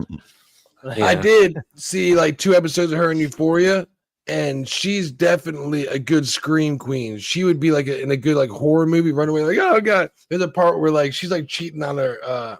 She's fucking this dude, right? But the dude's got a girlfriend. Bathroom scene. Yeah, that's a good scene when she's sitting there like trying to be quiet, she's like that. It's like, and that's and apparently Zendaya is actually good in that too. And it's like, and you see Zendaya is not good in that. Sucks. I watched. If you watch Zendaya, she's a pill drinker. She's like, I need pills. Got any pills? Got any pills? Side effects? Got any pills? I need some pills. I know she looks like she'd be skinny enough to be a heroin addict. Like she's got the look, but that's how her acting is right there. Like heroin. She's got the look. Even like, Emily Blunt looks different. Any pills? I need some pills. I'm energetic. I'm energetic because I'm not on pills yet, but I need pills. So you got any pills? I'm Zendaya. I need pills. Yeah, that makeup work on this is pretty crazy. Like, yeah, I didn't realize it was Emily Blunt as well until I saw her name. I mean, it's I almost shedded a tear just looking at this preview. I'm just being real with you. Like that's how emotional this movie caught me, and I was just like, whoa. I'm really looking forward to this film. Like I'm gonna be there to go watch this film. I'll be going to check this one out. And like the only one that kind of like almost got me a little choked up was the what was it, the John Candy one or whatever. Like that trailer that one was super sad. I mean, anytime I watch those documentary style kind of movies, like the Christopher Reeves one, it's like that's a rough watch, man. Like holy shit. I think Rock's trying to tell us something. No, I'm fucking with Kerpa. That's Kerpa. He's Kerpa down here. I'm like, yeah, I'll get to it, bro. I got you, bro. He's fucking with Kerpa. Us. You know what? You could come on the channel and talk to the crew because you're one of us. But he's like, nah, I'm just gonna sit in bed and think. We accept you, one of us. No, he's only 6 hours ahead, so he's gonna be like, I'm tired. Yeah, fucking Abe's tired too, asshole. Must be nice. Lay in bed, think about it. You know. Yeah, I've got another 24 hours of streaming to do as well after this. Jesus Christ.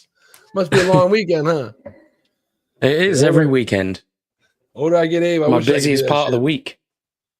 I wish I could do it, bro, but man, the older I get, I can't stay up at all. Like right there, when you look at him, when I saw it, because I wasn't like paying attention. Let's go back and look at his face. When he looks in the camera, it doesn't really look like him, does it? Right there, it doesn't really look like him. Wow. Yeah. If anything, their makeup department needs an award because that's kind of crazy. Like that doesn't look like him at all. Again, what's crazy is it's you know it's him. It's like it's kind of still The Rock. Like I mean, as far as like what you like, if you were to just describe him on the fly without actually seeing a picture, it's like, oh, a bald dude who's super jacked or whatever, and he's a little dark of skin and whatever. It's like that would be what you would describe The Rock as, but then it's like you would literally see this guy's the Stone. Different people. Yeah, the Stone.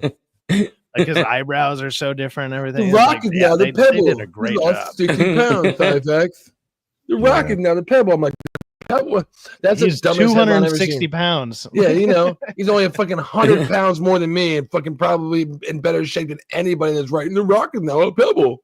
Like, he's like, and he can still curl your fat ass mom. It's crazy. He'll take one fucking arm, he'll grab you by your throat and pick you up like this. Just, smack, I lost 40 pounds. Like, yeah, the makeup team have got to get some sort of nomination for this at minimum. Yeah, they deserve something, man. Because my question is, who's he playing next? He lost a whole bunch of weight. You know, he's been pumping up, and for those that know, when you get older, roids will kill you. Roids are bad. They're great. If he's smart, he's gonna drop the Tooth Fairy 2. Obviously, not obviously. That would be hilarious if that motherfucker came out. Kind of would be funny if he got skinny as shit and did like the Tooth Fairy 2 and made like an awesome fucking movie though for kids.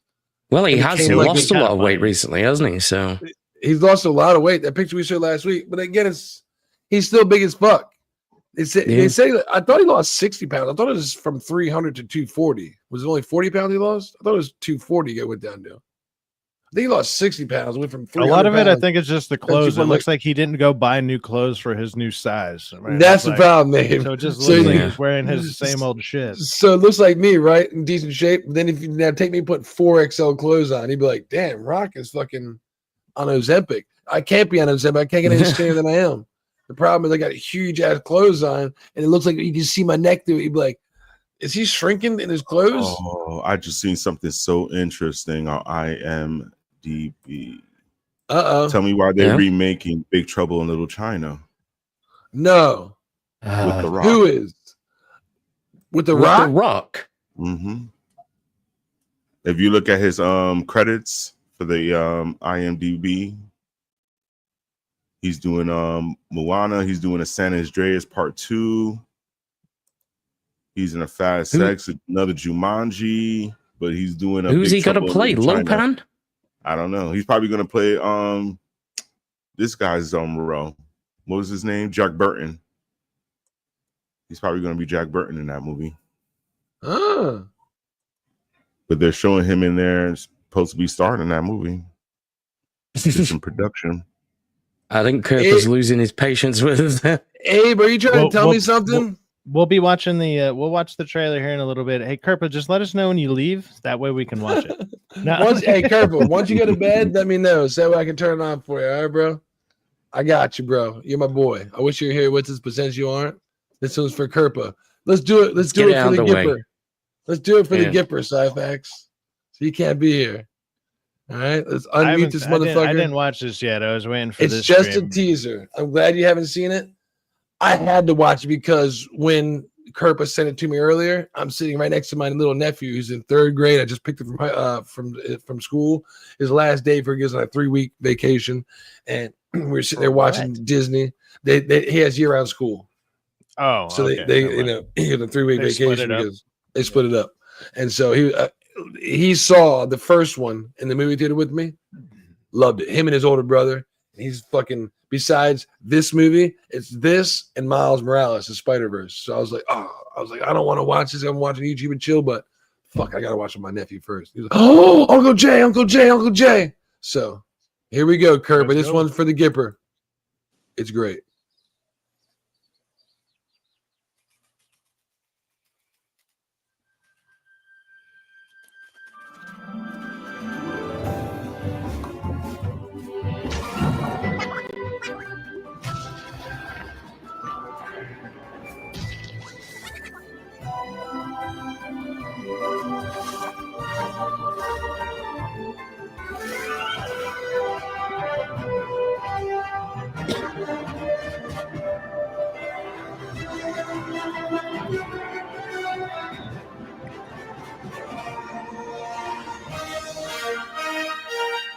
That's pretty cool. I mean, the animation looks fantastic. Hey, it's not suicidal anymore. Nope. Dude, my nephew fucking that's the Suistar. So when he seen it, it's a butterfly, and then it came over the top. What's the first one that came over the top up? And he was like, the gopher. The gopher. Oh, he's got the gopher, Uncle Jay. I was like, I don't remember the gopher. Oh, the piranha fish. You know the piranha fish. I'm like, I remember those, buddy. I remember those. I don't remember those. this? Do I? And it's like he knew everything, bro. And but this was a perfect trailer though, because they didn't show too much as far as what the storyline is going to be about. They just showed Mario sleeping, showed some of the favorite characters of these children that they like, and isn't Mario Galaxy one of the main Marios that people are like a lot of Nintendo fans or Mario fans in general have been asking for a second Mario Galaxy? Like, because didn't they not make turn down one the volume on the stream, bro? I can hear it. I muted you because we can barely hear you. No, I muted it because he. Yeah, there he is. You got that, motherfuckers. You're starting What without up, bro? me. I'm sorry, bro. I sent you the invite. I'm so sorry. You could have went. What's going on, bro? There he is. I told you I'd play it for you if you went to bed. Darth. I just woke up. No, like, oh, good. So you got to get a night's sleep in. This is a great trailer, Kerpa. It's fucking awesome, bro. My nephew. Yeah, looks good. Stoked. So what do you like? I mean, the animation on this movie is incredible, but it looks like a definitely like even a step up because the first one looked pretty good to begin with. But if it's gonna look like that, the first one nailed. Just the Mario Galaxy game on Nintendo. What was it? Cube. Yeah, I think it was it the GameCube? Yeah, I think. Well, they got them on all of them now. Yeah, it started on GameCube, but it's on it was on Wii. Now you can get on Wii and everything. Was so cool, man. I love that game when it came out. Being able to jump from one planet and then instead of just like running straight or left and right or running straight, you start to be able to go like you could go around the world. Yeah, yep. You can jump from one world to another and split around. It showed more complexity and the hardware, what the capabilities, what it was able to do. Super Mario has always been the forefront of every single game. They don't follow anybody. They innovate. Let me show you an example. The game of the year was Astro Bot, PlayStation, which is a fucking ripoff of Mario. Yeah. Fucking ripoff of Mario. All they did was rip Mario off, and they added adaptive triggers and haptic feedback to it. Like, wow, aren't we awesome? Like, you fucking cocksuckers. Not ever gonna buy a Nintendo Switch, but is Mario Galaxy on the Nintendo Switch? Does anybody know that? Yeah, they got a Galaxy on every single one. It's like, like they got like Mario 8 is like Mario. I think they got like Mario 8 on the new one. What's the new one? Nintendo Switch. There's Mario 8 and Mario Switch Galaxy. 2. Yeah, but yeah. There's different Mario Galaxies. I'm pretty sure there's one in every single one. Like it started on GameCube, but then they got one on Wii and they got one on Nintendo Switch too. So you can buy it for all of them if you want to play it. It's a good fucking game. And my nephew is even telling me they go to the outer space and they collect moons. Because remember in the first movie, Uncle Jay, they couldn't they had to collect stars and he tried to marry her. He's gonna try to marry her again, but this time it's gonna be on the moon. He's gonna try to marry her with the moon instead. I'm like, this kid knows more about the fucking story than I do. It ain't even been put out yet. So he knew exactly. It would be so awesome if they made like the princess like Sydney Sweeney, all sexy and that'd be great. But she's already been cast. It's Anya Taylor-Joy. Anya Taylor-Joy is Peach, right? Yeah, it is. Yeah. They have other chicks in this. Like they have like they had like the star you just saw that came in and talked. Let's see who that is. Let's see if we can pick that voice out right here. Because that's like they're with you the whole time. Let's go. That's like a little kid. They're with you the whole time, whoever that is. Let's go. Let's go. My nephew loved that fucking part. He's like, yay, fucking awesome. Yeah, let's go, Uncle Jay. Again, when I always tell DA that we're not the demographic, we're not the key people they're hitting. When I see their faces light up, it works. Nintendo can go as far as they want with this movie. They could even make own Luigi Ghost. What is it, Luigi Ghost House or? Well, with the idea of Galaxy, it's like they can kind of open up to other universes and stuff, like in theory, and that way you can finally start adding everything together and maybe go the way that people have been talking about and go with like the Smash Brothers route. And all of a sudden they got to all come together and fight like those weird aliens from the Smash Bros storyline or whatever. You could do that, which would be phenomenal. You know, it's just Illumination, right? This is made by Illumination. Was Minecraft made by Illumination?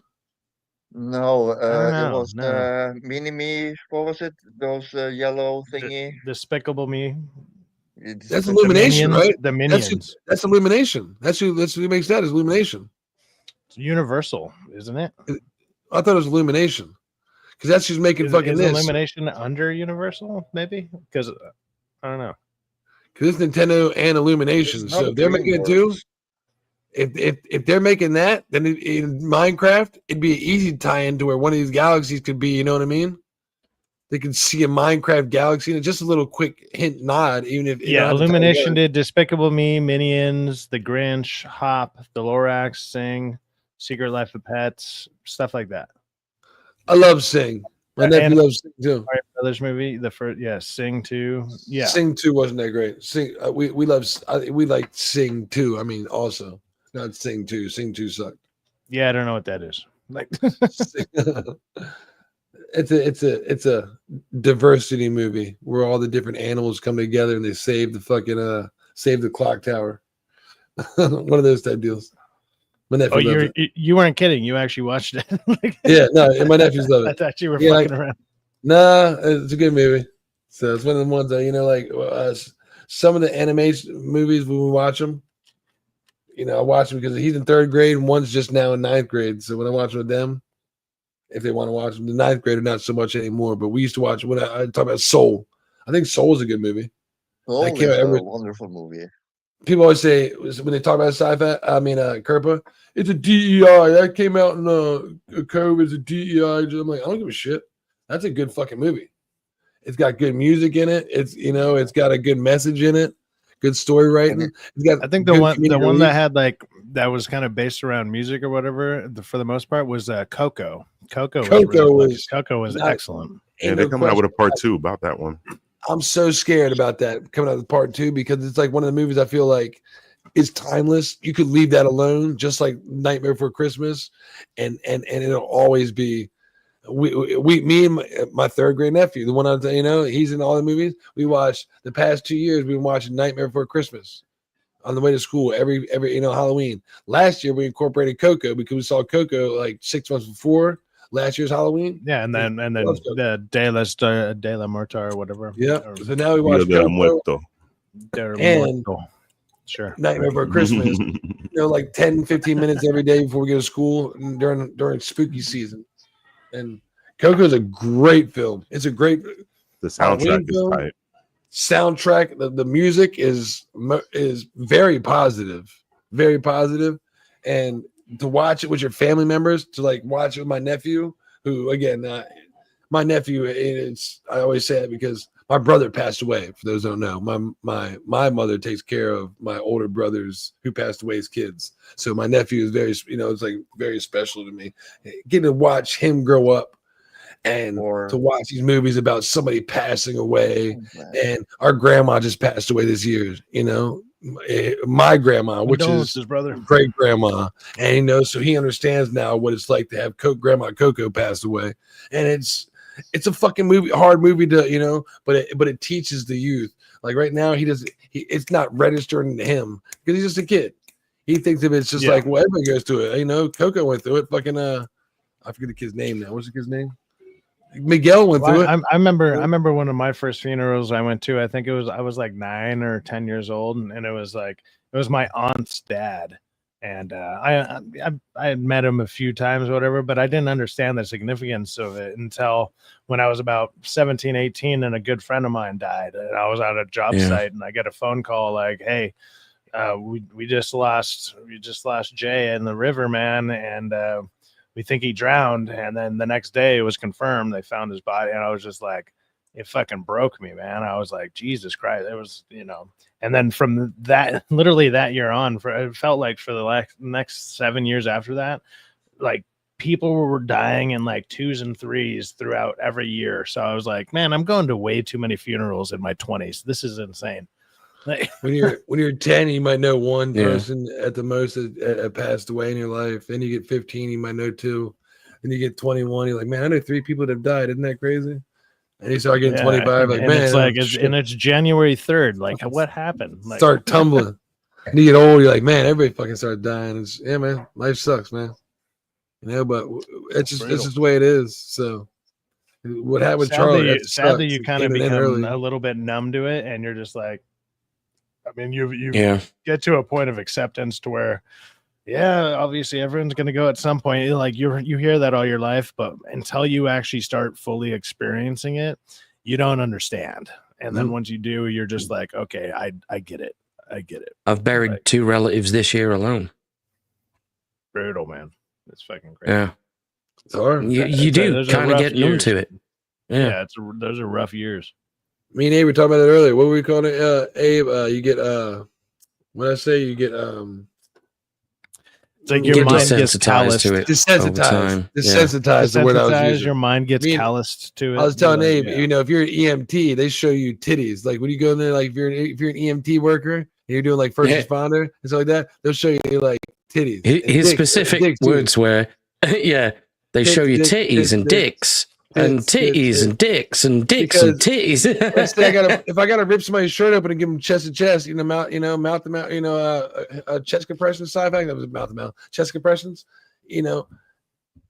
or I just got to do a chest exam in the medical field. I don't want to be like, ooh, boobies. Oh my god, my penis is getting hard. Oh my god. No, you want to desensitize. Probably just 15 minutes of just like people spreading their butt cheeks. They see you're going to find a lot of shit up there that you should not find up there. There's going to be a lot of that.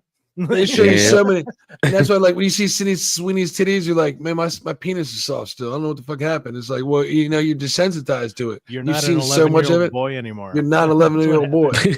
That's all. Gynecologist, you know what? You're like, oh my god, I want to see a vagina. You're getting old, man. You're getting old, man. Yeah. You're gonna start there. Yeah. That's what it is. I never thought I'd be the old man and be like, you need a forklift to lift that thing up, man. I want to see vagina and be like, oh my god, it's vagina. It's time to go. Gynecologist is like, oh my god, it's another vagina. If I need a forklift to lift my dick up, I think I need a doctor more than a forklift at that point, because there's something going on, and it's like, how is it so heavy? And why is it so big right now that I need a forklift? I'm sitting down, and I'm a man. I don't give a shit. I'll be like, you know what? The day I need a forklift to pick my shit up, I'll be like, fuck it, just plop my fat ass in the fucking toilet and just fucking piss. Like, if I have to fucking use a forklift to hold my dick up, the toilet can hold me up. Be like South Park, walking around with a wheelbarrow and shit, just like your fat, like the giant nuts or whatever. Wasn't South Park the one that taught you how to like sit in the toilet but backwards when you piss? That was Butters. Like, that way you can read, or you can eat if you want to eat. You can eat off the top too. You can put your food there and eat off it. Oh yeah, that's where I like to eat, is on the shitter. Like, yeah, I mean, if you had one shot. I didn't say you had to. I'm just saying if you have to, you could. I'm saying you did. I mean. That way you can just put your food over the top and eat up there. Why the fuck would you eat in the after that, when people have like super clean like tanks and whatever, like I know sure people wipe them down every now and then, whatever, but when they're like pristine, I'm like, are people actually doing that? Like they're like, I'm actually just gonna use this in a totally different way and let me sit on it backwards. It's like you're straddling your toilet. It's fucking weird. You'd be surprised with people nowadays. I do it when I'm cleaning it. That's about the only time I straddle it. I sit on it and sit wipe top and wipe down behind. I don't understand why the Western countries didn't copy the Japanese people having fucking flushes and everything and water coming out on the toilets. I mean, they have had it for a long time. What are you talking about? Bidets? You talking about bidets? I don't know. They have some kind of fucking futuristic toilets back in Japan one day. Oh, Japanese toilets are amazing. I've never experienced them. Tell me about it. I want to hear about them. I haven't experienced either, but I would really like. Yeah, it's like you take a shit and it'll tell you if you have cancer or not. It's crazy. Yeah, they've got like music controls. You can fucking steam your ass. Well, we're about to find out. You've got options for like the jets to clean yourself. Kirby might be honest. We're about to find out. If you sync it up to your phone and it knows you just bought Taco Bell, you can hear the toilet psyching itself up. Like, it's like the amount of damage that's about to happen to me. It's like, yeah, you got can this, hear bro. the toilet You go, got this. oh shit, here we go again. Toilet sounds like The most advanced Japanese toilet in the world. I don't know what it does, but he's shitting on it. Oh my god, he's shitting. That's got what's it doing? Oh, it's air dryer. Air. Yeah, it's saying it has a lot of stuff. It says from what I'm reading online, Japanese toilets are special for their high-tech features. UV lights? Is that UV lights going up in that the enhance bottle? hygiene, Yeah, comfort, self-cleaning toilet. It's gonna start singing sweet nothings to you. It's like, I'm gonna lay you blow down. dries your ass, Kerpa. Yeah, it has heated seats, bidet functions, adjustable water pressures and temperatures, air dryers, automatic lids, flushing, sound masking to ensure privacy, even self-cleaning mechanisms and nozzles. Yep. They have advanced reflection of Japanese culture. Next year comes out with the look. It's instead of cologne spray, it's going to be called colon spray or colon spray. Colon spray. It automatically opens, Kerpa. I just walk up to it. It's like, you ready to shit, Rock? And I'm like, I am. Thank you. It's like, have you ever been so drunk you couldn't get the lid up? Not anymore. Like, we fixed that problem for you, dude. This is amazing. I want a Japanese fucking toilet. Yeah. How much is this motherfucker running? They are expensive though. How much is this motherfucker running? Whoa, oh my god! An average one is $1,715. That's you know what I was thinking. I was thinking more than that. $1,700. The average is $1,700. I was thinking for something you're probably going to use for like that is not years, bad at all. You know? I'm gonna show this to my stepdad is a plumber and he installs crazy shit like this. You know, people always want it. I'm gonna see if he's ever installed. The problem is like putting a bunch of electronics in your plumbing. That seems weird to me. You're gonna have to run. You're gonna have to run some kind of power to it. Yeah, I mean, there's literally a plug right behind it. You can see it. They have quite advanced showers also, don't they? Like almost like a sauna, but it's steam showers. Well, yeah, but I mean, but depending on that's all plugged in behind the walls and shit though. Like they do that when they install it, but it's like to replace it is going to be a pain in the ass. To replace it, that's going to be a pain in the ass. That blow dryer blowing up your ass, it's got to be some power, man. That's fucking nice. I want one of those, bro. I mean, there are some things you should spend money on, like a good bed. I know, dude. And if you can afford a toilet like that, why not? And all of a sudden my nut hair gets all froed out. I'm gonna be I'm gonna be like, what is happening? Hey, some ladies like that shit. They'll take pictures and selfies next to it. They'll be like, it'll be like, hey, like how did that happen? It's like, oh, I put my shitter on perm mode. Like there's some stuff you should spend money on, like a good bed. I got a nut hair perm for my toilet barber. Like, imagine there was a toilet that before you wanted to do your thing, it automatically fluffed you like they do in the porns. It just goes down and shaves you properly. It's like, hey, you can shit and shave at the same time. It fluffs you before you get about to get down. You go to the toilet and you got to puke and you sit on your knee and you're like, and then it all blowing air in your face. Like all of a sudden, just a hand pops out of the tank and comes and wipes you up. Like, if I get sit down and puke, and all of a sudden just shooting water in my fucking eyeballs. Like, what the fuck, motherfucker? Stop shooting water at me. Shooting on my mouth. You gotta throw up in the toilet. You gotta throw up and shoots more water, makes you throw up more because you're like, toilet water, no. And like it's just an endless stream of fucking puke. It's just fucking toilet. I just want to puke. Trump came out and said he's gonna give my boy the Presidential Medal of Freedom, and man, it's sad, but it's a good thing because we always Charlie Kirk's wife spoke tonight too. You seen that? I did not. We'll play it. You know, if you got something, we can play it. Before we begin, let me express the horror and grief so many Americans at the heinous assassination of Charlie Kirk have felt. Charlie was a giant of his generation, a champion of liberty, and an inspiration to millions and millions of people. Our prayers are with his wonderful wife, Eric, and his beautiful children. Fantastic people they are. We miss him greatly, yet I have no doubt that Charlie's voice and the courage he put into the hearts of countless people, especially young people, will live on. I'm pleased to announce that I will soon be awarding Charlie Kirk posthumously the Presidential Medal of Freedom. The date of the ceremony will be announced, and I can only guarantee you one thing, that we will have a very big crowd. Very, very big. I guarantee that. Yeah, check out the link I sent in the private chat. Got you. I'm sorry, I never paid attention to that. The last one you passed, that one? Yeah, the last one on the bottom. Got you. It's a small little clip, but that's her talking. Pause. Let's share this because my boy Angel just shared a picture of, it looks like Charlie Kirk's wife talking, and this has got to be fucking hard. Poor girl. This has got to be fucking hard. I mean, you know what I mean? This would fucking suck. Let me make sure I'm up if I'm not. Add to stage. This fucking sucks, bro. Make sure the volume's turned up so we can hear it. Is this from the Define L's one? Because I just saw that. Oh yeah, this is same video. You got no audio on. Restart it. You got no audio? You didn't at the beginning. Go just restart it. Yeah, you have it now. My bad. I was like, I had it on for a second at the end. Yeah. I was back and I looked like, what the hell? All right, here we go. Now restart it. Let's just try again. The evildoers responsible for my husband's assassination have no idea what they have done. They killed Charlie because he preached a message of patriotism, faith, and of God's merciful love. I didn't know what his wife looks like. She kind of looks like a fierce woman.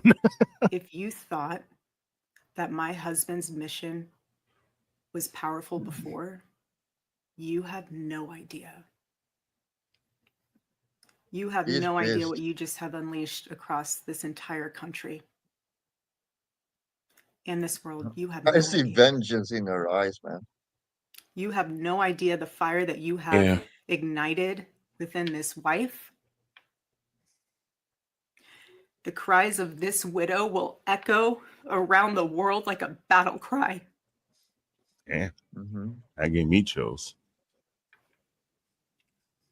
To everyone listening tonight across America, the movement my husband built will not die. It won't. I refuse to let that happen. It will not die. All of us will refuse to let that happen. No one will ever forget my husband's name, and I will make sure of it. Wow. Crazy. That's fucking crazy, bro. That is the like vengeance in that was no, I don't hear vengeance. Actually, I hear that's the subtle part. That's the subtle part, man. I hear what she's saying is the intention of this was to instill fear, to make people think that if you have a voice that's strong to oppose anything I think, and you're willing to go in public and debate me civilly, I don't appreciate that. You know what? So what I'm going to do is I'm going to do something heinous like this and make everybody fear even going out to go watch Demon Slayer at the movies, because I don't want to get shot. I don't want to die. I don't want to be with my wife and kids, and I don't want to do that. I'm going to stay at home and watch Peacemaker, man. I'm not going to the fucking movies. Something as simple as going to the earliest showing at 4 o'clock. I'm not doing it. It's like what happened in Sweden a couple of years ago. There was these kids who were making trouble on a square or something like that. They were fighting or whatever, and dad and his 5-year-old son, the dad went up to them and told them to fucking calm the shit out and just stop fighting and making trouble. And he got shot in front of his 5-year-old kid. Yeah. It's people have no pride anymore. You know what? Or either they have no pride, they can't put it aside. They're just evil.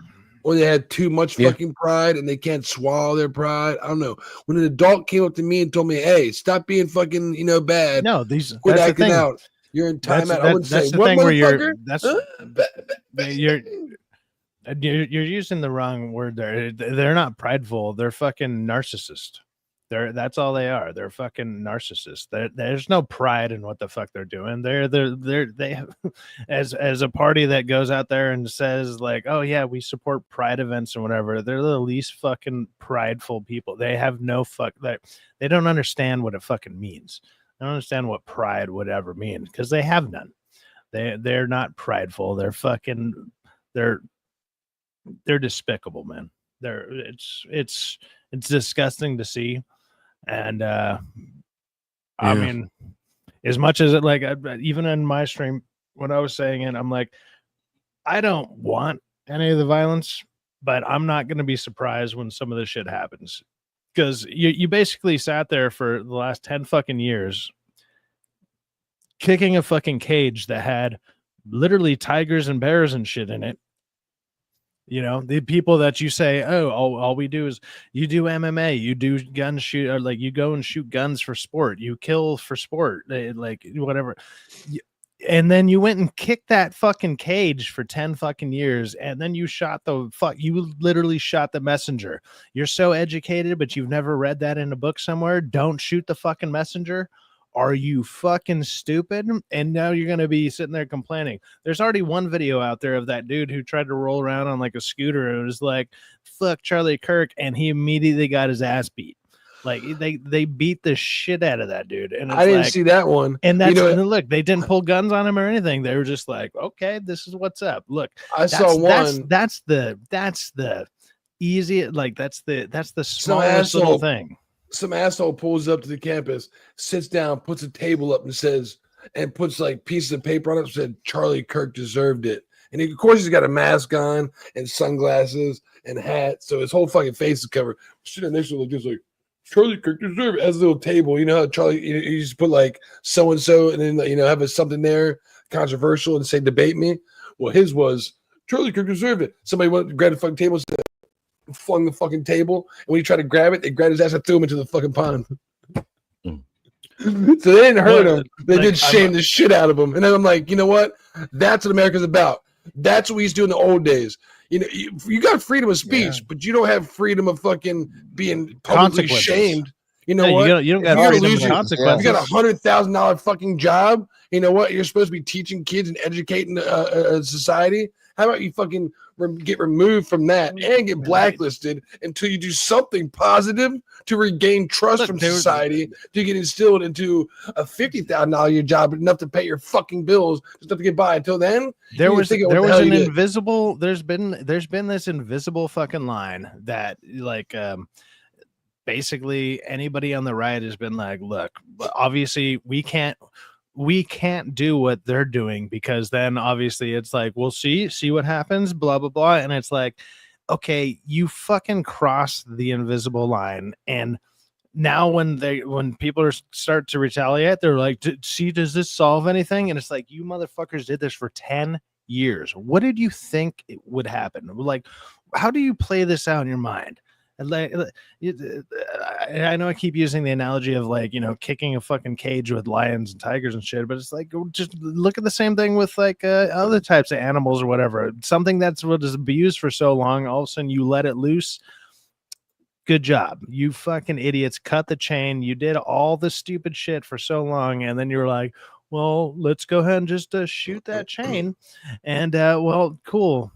Good luck surviving that. Like, these people don't understand what they did. Like, that's what, like, when his wife just said that, that's kind of what I was saying on my stream is shit. It's like, do I want any of this to happen? Obviously not. I don't think anybody wants anything bad to happen to fucking anybody. Is it going to surprise me when it does? Absolutely not. It's not going to surprise me. It did a counter effect. He was hoping to silence people, and in the long run, his goal was to eliminate Republicans. That's his goal, right? To eliminate Republicans. What he did was he made a lot of Democrats walk away from the Democratic Party today and rethink their values, and then made thousands of people who weren't strong enough to stand up, they will now. They're braver. People become patriots when their way of life is fucking threatened and they have to stand up. You know what? And that's exactly what this man did. His effect will have a reverse domino effect that he had no idea what he just did. And his wife was strong as hell for coming out and saying that. 2 days? Was it yesterday? Like, when was it? It was Thursday, it was right? earlier today. It was earlier today. But I mean, it's only been 2 days. 2 days since he passed, right? 2 days. 2 days. Yeah. That's fucking terrible. I know when I lose loved ones and shit like that, I don't want to talk about it. Especially fucking 48 hours. Somebody as close as your wife. If I lost my wife, I don't want to talk about that. Well, there's the other video she's sitting there talking about her 3-year-old is like, "Where's daddy?" And it's like, dude, it's fucking heartbreaking, man. Like one of the first main funerals I ever went to was my friend who drowned when I was about like 18 years old.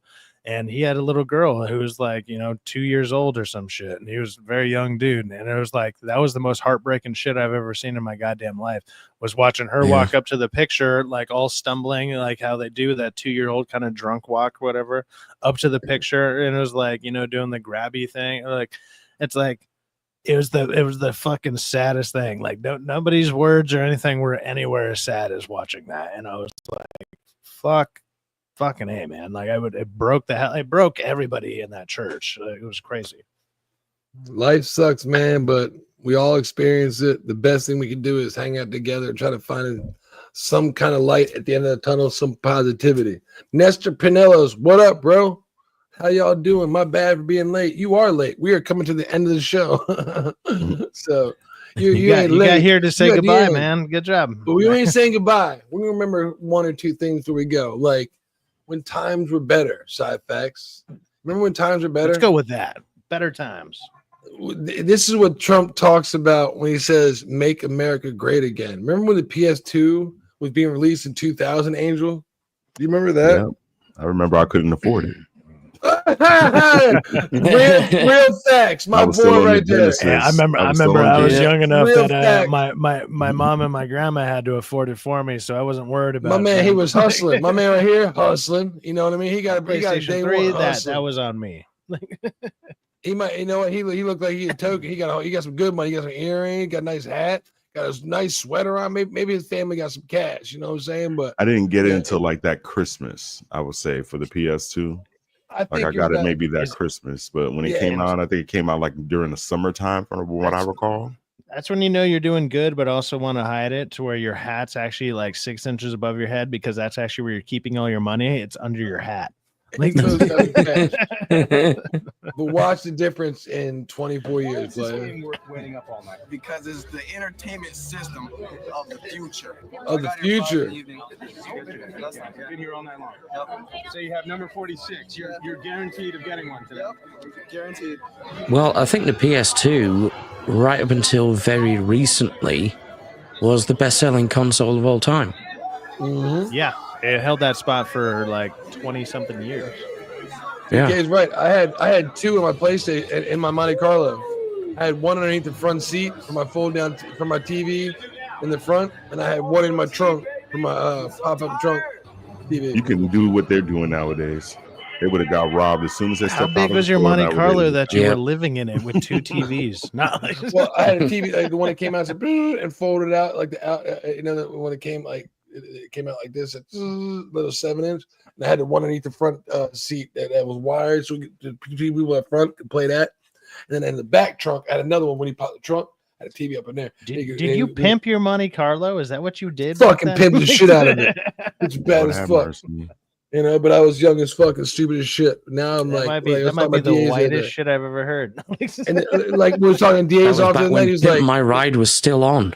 Exactly. This is the 2000s, baby. You pimped your fucking. Everybody had fucking TVs in your rooms if you could afford it. Hell, even if you couldn't afford it, you still put them in there. Rockefeller was out there like G-Unit. I was big pimp in 2000.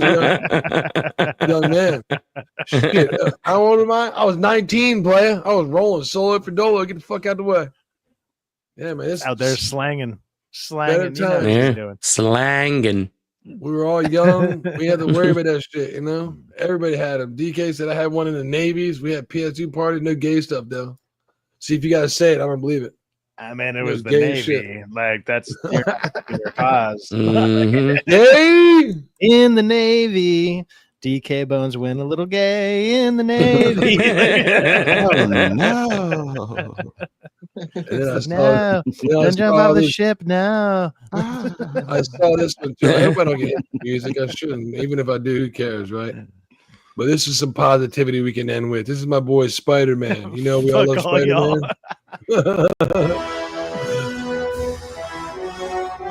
This is the time to talk all this shit, because next week he'll forget we did all this, I swear. That's right. They say with great power comes great responsibility. At least that's what this Greenville Guardian says. If you've been downtown over the last few months or online, everything's looking good, no fires. You've probably seen this web-slinging wonder, Greenville Spider-Man, on patrol. Since obviously I can't swing around due to the buildings being small and I don't have a car. So why is an 18-year-old dressing like a superhero wandering downtown? Is he a Spider-Man or a Spider-Menace? Well, after we spoke with Greenville police, he is just your friendly neighborhood spider. Just recently, he rescued 2 people in the falls at the Reedy River. So I saw one of them almost slip and fall, and I was like, all right, this is time to go. And I booked it over there, and I jumped over some rocks to get over there. Yeah. And thankfully, there was an indent to where I could put my feet like this and prop myself up. And then they grabbed my wrists, and I pulled them up. When the spectacular spider isn't making rescues, picking up litter, meeting fans, or just hanging out. So I turn on my EMS scanner, and I listen for anything going on, and I have notes of which streets I should be on the look for. The CPR-certified social media star listens for people having breathing problems, running to help until EMS arrives. My intentions is to help the people of Greenville and protect, and honestly, spread kindness along the way. The social media sensation, like his actual suit looks okay, but his mask looks cheap as shit. Friends along the way. You know, it usually is friendly neighborhood Spider-Man. I guess this would count as more like a friendly downtown Spider-Man. Oh Lord! And they gave him the comic book effect. Now I know what you're thinking. They gave the comic book effect, didn't they? Look, hit him with the downtown Spider-Man. Let's fucking go, my boy. Let's just hope he doesn't have like a Phoenix Jones story arc. Let's hope that doesn't happen. I hope he doesn't become a Phoenix Jones selling ecstasy pills on the kids. He walked like he was a cop. He should be just a cop. He was walking around like one. Like even his walk looked like he had like cop tendencies. But it is what it is. It's He's positive, helping, man. We need some more like this. You know what I mean? I know some of the guys I went to high school with, they have like I think it's like called Calvert County Superheroes in Maryland. They dress up as like Thor, Spider-Man, Incredible Hulk. Yeah. And, if like kids have parties and like or like Last Wish type things, they go there and try to do their best. They're really good at it. Then they're into weightlifting and bodybuilding. And some of them, the dude that played the Incredible Hulk and Thor is fucking.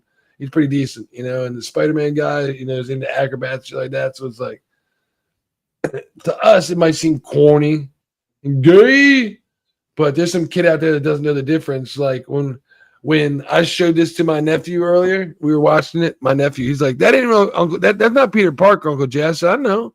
He goes, "It's not really Spider-Man." I said, "Neither is Miles Morales, though." I said, "He can't." I said, "He's inspired by him." He's getting him early, huh? Getting him early, huh? I told him, I said, "Remember, Miles wasn't Spider-Man either, but then he became Spider-Man. He was inspired by Spider-Man. He was, and then he was like, no, and he got bigger, and he got Miles Morales is Miles Morales. He's like, so he could be a third Spider-Man. I said a fourth. Remember, we got Spider-Gwen too, Ghost Spider. He was like, oh, I forgot about Ghost Spider, Uncle Jay. It's like to them, it's bigger than what it is to us. It's inspiration, which they still have. We're not fucking middle. They're not middle aged. We are. I really wish that they'd just given Miles Morales like a different name for his spider character. His spider character. I like in the game. Just call him a rat kid. Yeah. Somebody said that. When I heard that, Arachnid Kid or something like that, I was like, that's a good fucking name. Or Latino lad. Well, in the video game, he's being taught by Peter, right? And he looks up to Spider-Man. Yeah. And he always says, every time he talks about Peter, he says Spider-Man, Spider-Man. And then his buddy Ned Leeds is like, he puts in his social media, like when he goes and hangs out with Peter, he puts Spider-Man 2 TOO. Like I'm like the second Spider-Man, but I'm also Spider-Man. I'm Spider-Man 2. I guess. You know? Sounds like some Gallagher shit. It's just like a little kid. It's a little kid looking up to his. It's a little kid that idolizes Spider-Man. You know. Oh, no, I know. I'm just saying. And when you play the game, it's pretty cool. Yeah. And a lot of people are against it. A lot of people like there. You know, there is only one Spider-Man. It's Peter Parker. It is in the multiverse. In the multiverse, you got Timu Spider-Man. In the multiverse, you got Peter Parker. You got a fucking that's car. A good point, Timu T. Peter Parker. You got Peter Darker, Miles Morales. No, he didn't. Did he say Peter Darker? You got a fucking Tyrannosaurus Rex. That's Peter Parker. Did you say Peter Darker? Oh no, he didn't. That's what they call Miles Morales. For those that don't know, Peter Darker. Like, get the fuck out of here. I remember recently I seen a clip of somebody that went to the movie theater at the time when the Sonyverse or whatever, the Spider-Verse came out, and they introduced Miles Morales, and it was like, this is Spider-Man, and somebody in the movie theater was like, what? Spider-Man is black? Like, he just yelled out real loud. Everybody in the theater was dying. It was like, what the hell? Dude, Spider-Man is black? If you watch the cartoons of Into the Spider-Verse and then Beyond Across the Spider-Verse, you cannot deny when he's like, when he goes to push him, he goes, everybody needs to stop telling me what I'm going to do. I'm going to do my own thing. And he pushes them off. He's like, you know, you're not a Spider-Man, because there's a whole bunch of Spider-Man. You got the fucking 2099 Spider-Man fighting them. You're not a Spider-Man. You're not. You were bitten. The spider that bit you was meant to bite Peter Parker in your universe.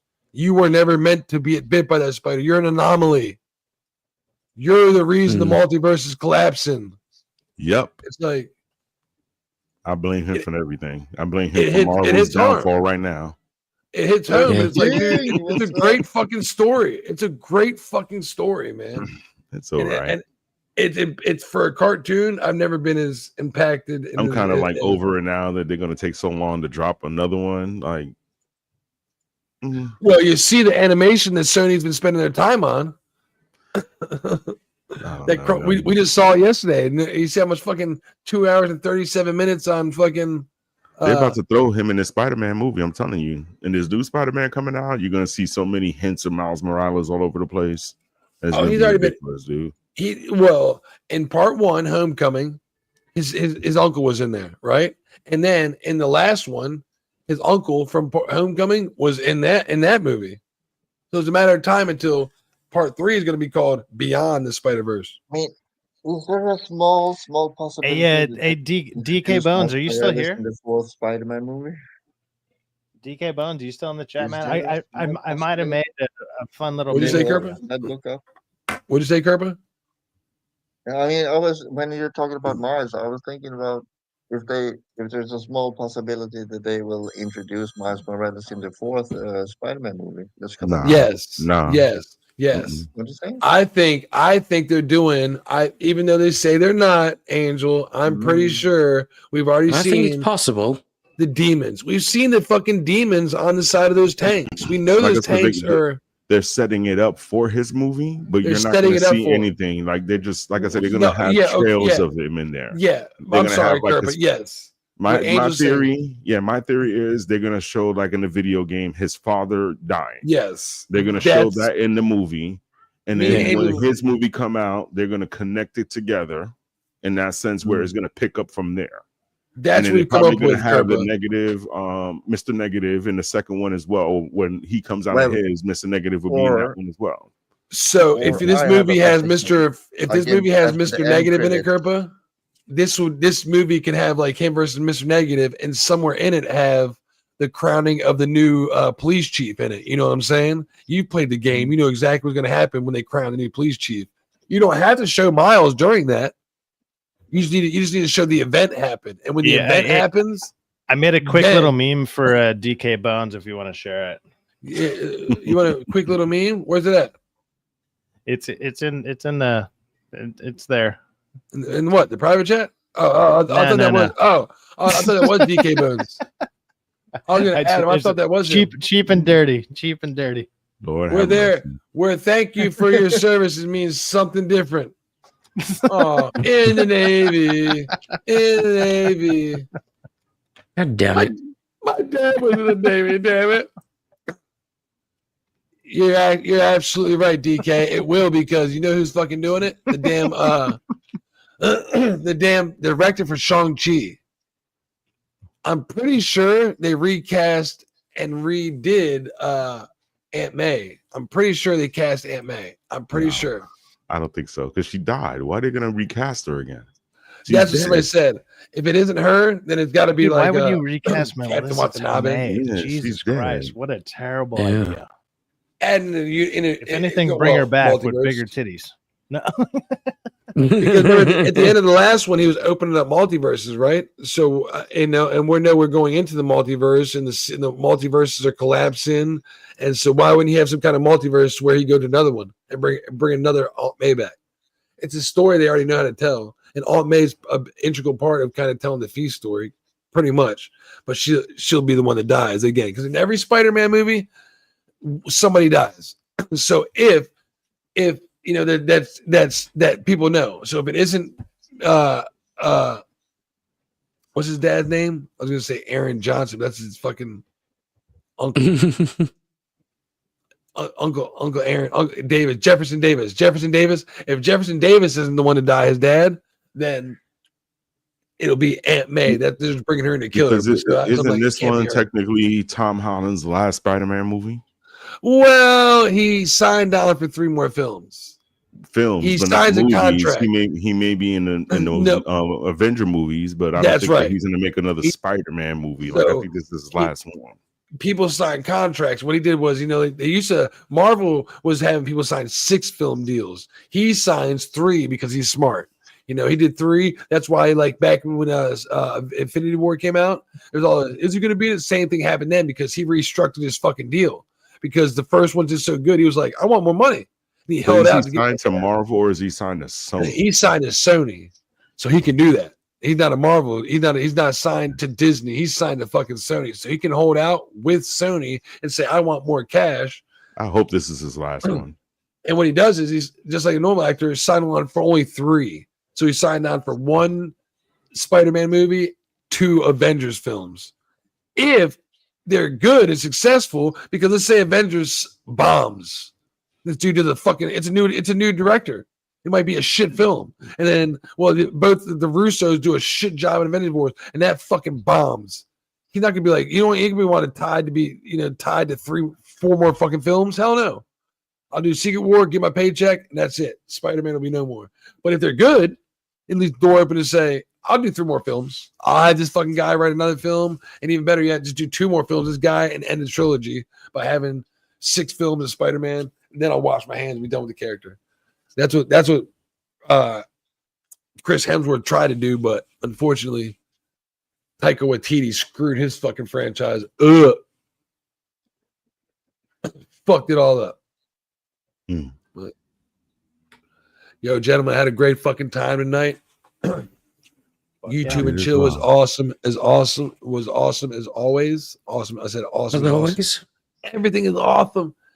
Was awesome as always. I appreciate y'all hanging out with me. Before we go too far, hold up. I gotta show side facts because if not, he will get so. I had to wait for the end because I didn't want you to get too excited and geek out. All right, side facts. You ready for this? What's going on over there, man? What's going on? Ready? You ready? Tay-Tay announced Target plans to do midnight openings at 500 stores to sell Taylor Swift's new Life of a Showgirl album, TS12, her 12th album. Side facts, calm down. Easy, bro. It just doesn't end. No, they're gonna be midnight showings, and don't get injured going over there with all the other liberals. Isn't she getting married? What's her album gonna be about? Like when she's not breaking up with dudes, what else does she sing about? What if the song that come out about her getting beaten at night by her boyfriend, and all he does is play Xbox and Call of Duty? Be like, wait, what the fuck is this music, Taylor? He's gonna be boring, like how Mary J. Blige got boring when she got happy. Oh, he doesn't beat me all night. Why playing Call of Duty? Wait, what? That makes sense. I don't know. You know the melody a little bit too well, so I don't know if you're a closet fan. I don't think that was the right song. Sci-Fax. But I want to make sure I got that in there before we left out of here because I know you love it and that's your favorite. So we always got to talk about her. Hey, Rock, did you see my email I sent you? I did not. What was it, in the private chat or something? We'll talk about it a little later, though. We'll talk about it. We will. Yeah. If anybody got anything special coming that we want to talk about, Sci-Fax, we'll start. Bro, I know you want to tell everybody what you got. I was going to talk shit to 13 King style about not making his channel, and but the funniest part about that would be obviously I haven't done videos in like weeks, so clearly calling him slacker style wouldn't exactly work. Live streams the way to go. I'm not doing. Yeah, my live streams have been doing pretty well, but they don't help build the channel. I got pretty decent views on my last one, and so those have been doing good. But I need to start doing videos again and stop slacking myself. And what's funny is that I was re-listening to the Charlie Kirk one because I was like, I remember at the beginning I said some stuff there. I was like, actually, that might be a good clip. So I need to start clipping stuff like that out and start doing the YouTube shorts and whatnot. Other than that, I haven't seen any movies this week. I'm thinking about going to see that Stephen King one, The Mile or the Long Walk. Yeah, The Long Walk. So I'm hearing mixed things about it, but I was like, I might go check it out. Plus, I mean, usually I go every week, and like there just hasn't been any movies that are really seem all that interesting. Maybe I'll go and catch the Demon Slayer one because I mean, just one. For the you need to watch it, but make sure you fucking energized, man. It's 2 hours and 37 fucking minutes. Get some good food. Yeah, that's a long movie. Yeah, check it out. Other than that, just been working and just trying to do streams. More likely tomorrow, I'll do my my SciCast that I've been doing on Saturdays, and we'll see who's all down. I mean, obviously, anybody and everybody's invited. If you guys have time, it'll probably be around 3 or 4 o'clock. And then just go for an hour or two, what I normally do, and just let it ride, see what's happening. We'll be talking about the Charlie Kirk stuff, maybe some movies and TV shows, kind of a lot like what we've been talking about here, but maybe some other stuff as well, like the Dexter finale and a couple of the animes that I am watching and I'm caught up on, like Gatu and stuff like that. So that's about it as far as I'm concerned, or as far as bro. Me. Well, I appreciate you hanging out with me as always. You're my boy. Absolutely. You're my number one co-host. Don't tell Abe though; he'll get upset. Hazel, what's going on, bro? I appreciate Abe you hanging kick out. Me. I don't know if that works. Thanks for hanging out and take it. I saw you. Hey, Abe, he's so big. He got himself a microphone now. He was hanging out in DA's office. And see, I got my light now too. You see, you got a light. Oh, look at him! Look at him. You got on the DAs, man. That was cool to have. Nice. I was surprised. I was like, oh, right on. Yeah, I'm on the bench now. I'm coming off the bench whenever one of you guys don't show up. I'm in there. I got to thank Rock for that one though. Rock threw my name up in that one. Now I'm back at a closer store to me, so like I have like an extra hour instead of having to wake up an hour early, so I can start coming on to the later stuff for like a couple shows every now and then. So I'll be able to actually be around again, because for like 2 weeks I was like fucking MIA, so that sucked. Nah, DK, I ain't Barry White. I could say I'm Michael from Boyz II Men. I can give you those smooth, lines that he be talking about on the Boyz II Men songs. But I'm Michael Jackson Tyson. But I'm gonna make sure I do a stream on Monday. Whoever want to join me, I could join me. I'm gonna try to, even if I got to do it by myself, I'm gonna try to force myself to do it on my own. I need to start, getting out of my shell and talk more. I mean, I got a lot of things on my mind and a lot of things I want to share with you guys. So Monday we're gonna, it's going to be a little bit of everything: movies, music, politics, everything. You know what I'm saying? So check me out on Monday, and you'll probably see me tomorrow as well with Sci-Fax, and hopefully again with DA as well. So keep on the lookout for me. Let's fucking go, bro. I appreciate it always, Angel. GG's doing big shit, man. Always. Thank you so much. Who's next? Oh, let's put him, because I know he's probably tired. He probably fall asleep already. You up there, Kerpa? You awake? The force is strong with this. Join me and together. I went away 10 minutes ago. You remember? I went. Oh shit! What up, bro? What you been up to? You been streaming? Do anything? I'm gonna stream Lies of P Chapter 7 tomorrow. I don't know about what time yet, but we'll see. But tomorrow, anime, I will be streaming Liza P. Liza P, you having fun with it? Huh? Are you having fun with Liza P? No, I'm only streaming once a week now. I said, are you having fun with it? Is it kicking your ass, or Oh yeah, I'm having do you a blast. suck, or are you kicking its ass? I'm gonna platinum. I'm gonna platinum. Let's fucking go. I'm platinum Sekiro. That shit's hard. I'm gonna freak out before I do it though. That's for sure. But I feel like I'm cheating, to be honest, because when I'm not streaming, all I can do is just walk around in the levels that I've already played. So I'm just leveling up now, and I'm already on level 110, chapter 7. I'm gonna kick everybody's ass in that game. It sounds like cheating, but when you get to level 713 like me in Elden Ring, I know it's not. This is part of the game, so you better level that shit up. 110 ain't nothing. I appreciate it as always, Kerpa. You're the man. And I'm also working on a new project, on a new music video that I'm making. So I don't know how long it's gonna take before I'm finished with it, since they raised the amount of cash for making AI movies right now. So it's gonna take a while, but the trailer is out. I made a new trailer for it. So you could use some support. Kerpa, aka Andreas, aka Andy, the person who makes Starlight, my intro and my outro song. Now it used to be my intro, but now we use it for the outro song. So if anybody wants to go to his channel, Darth Kerpa, he does video game in there, but Andreas, aka Andy, is where he makes the music. He always has some cool shit. So I'll make sure to start posting more of those when he starts adding them, and good music. Everybody can use it for their streams and stuff like that. He loves to have some promotions. So go out there out of your ways. You can use it. Go out of your ways and not only use it, but let everybody know that you're using it, and say, hey, this is the guy's name. Go to his channel if you want to hang out. He'd greatly appreciate it. So we got one member of the stream left, the best member of the stream, the greatest co-host there is. Don't tell side effects I said that, all right? Well, thank you. What up, bro? In less than an hour, I'll be on Abyssal Musings over on Samuel the Infamous's channel. Then I'll be on Beelzebub on Beelzehub. Then I'll be on the Full Aussie podcast. Then after that, I'll be on Anime After Dark. And then after that, I'll be back on Sam's channel for Screaming Into the Void.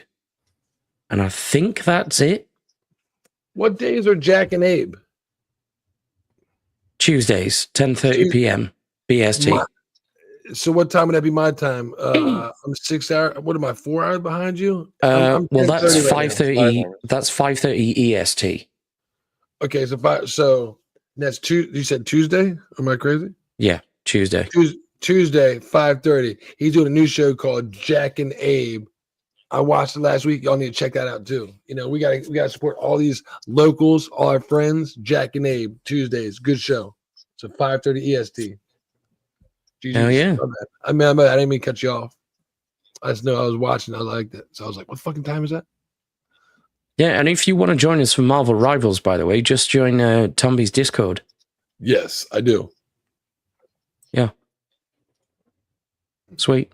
And also, guys, don't forget you can always watch Rockefeller on Bonfires and Coffee when he's raging out playing Sekiro because he sucked playing that fucking game.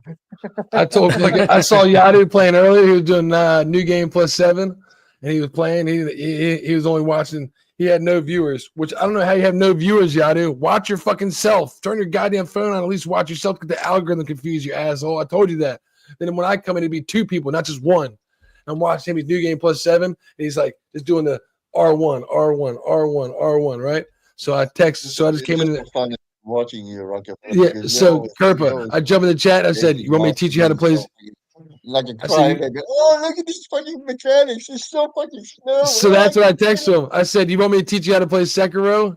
And he said, and all of a sudden it just pauses real quick because he don't fucking talk. He can't just say, "Yeah, sure." You know, he has to pause it and go type in the chat. He's like, "You couldn't teach me how to play." I was like, "Here we go." And all of a sudden unpauses. He goes, "Ding, ding, ding, ding, ding, wing," throwing fire out and all that shit. I'm like, now he's showing the fuck off. A second ago, he was going.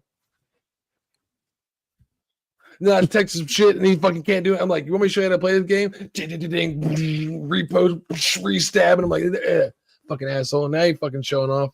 I just had to light the fire. That's it.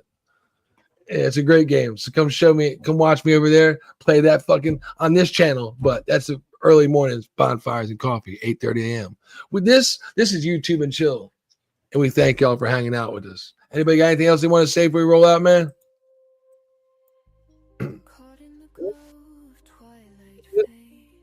Gubernatorial.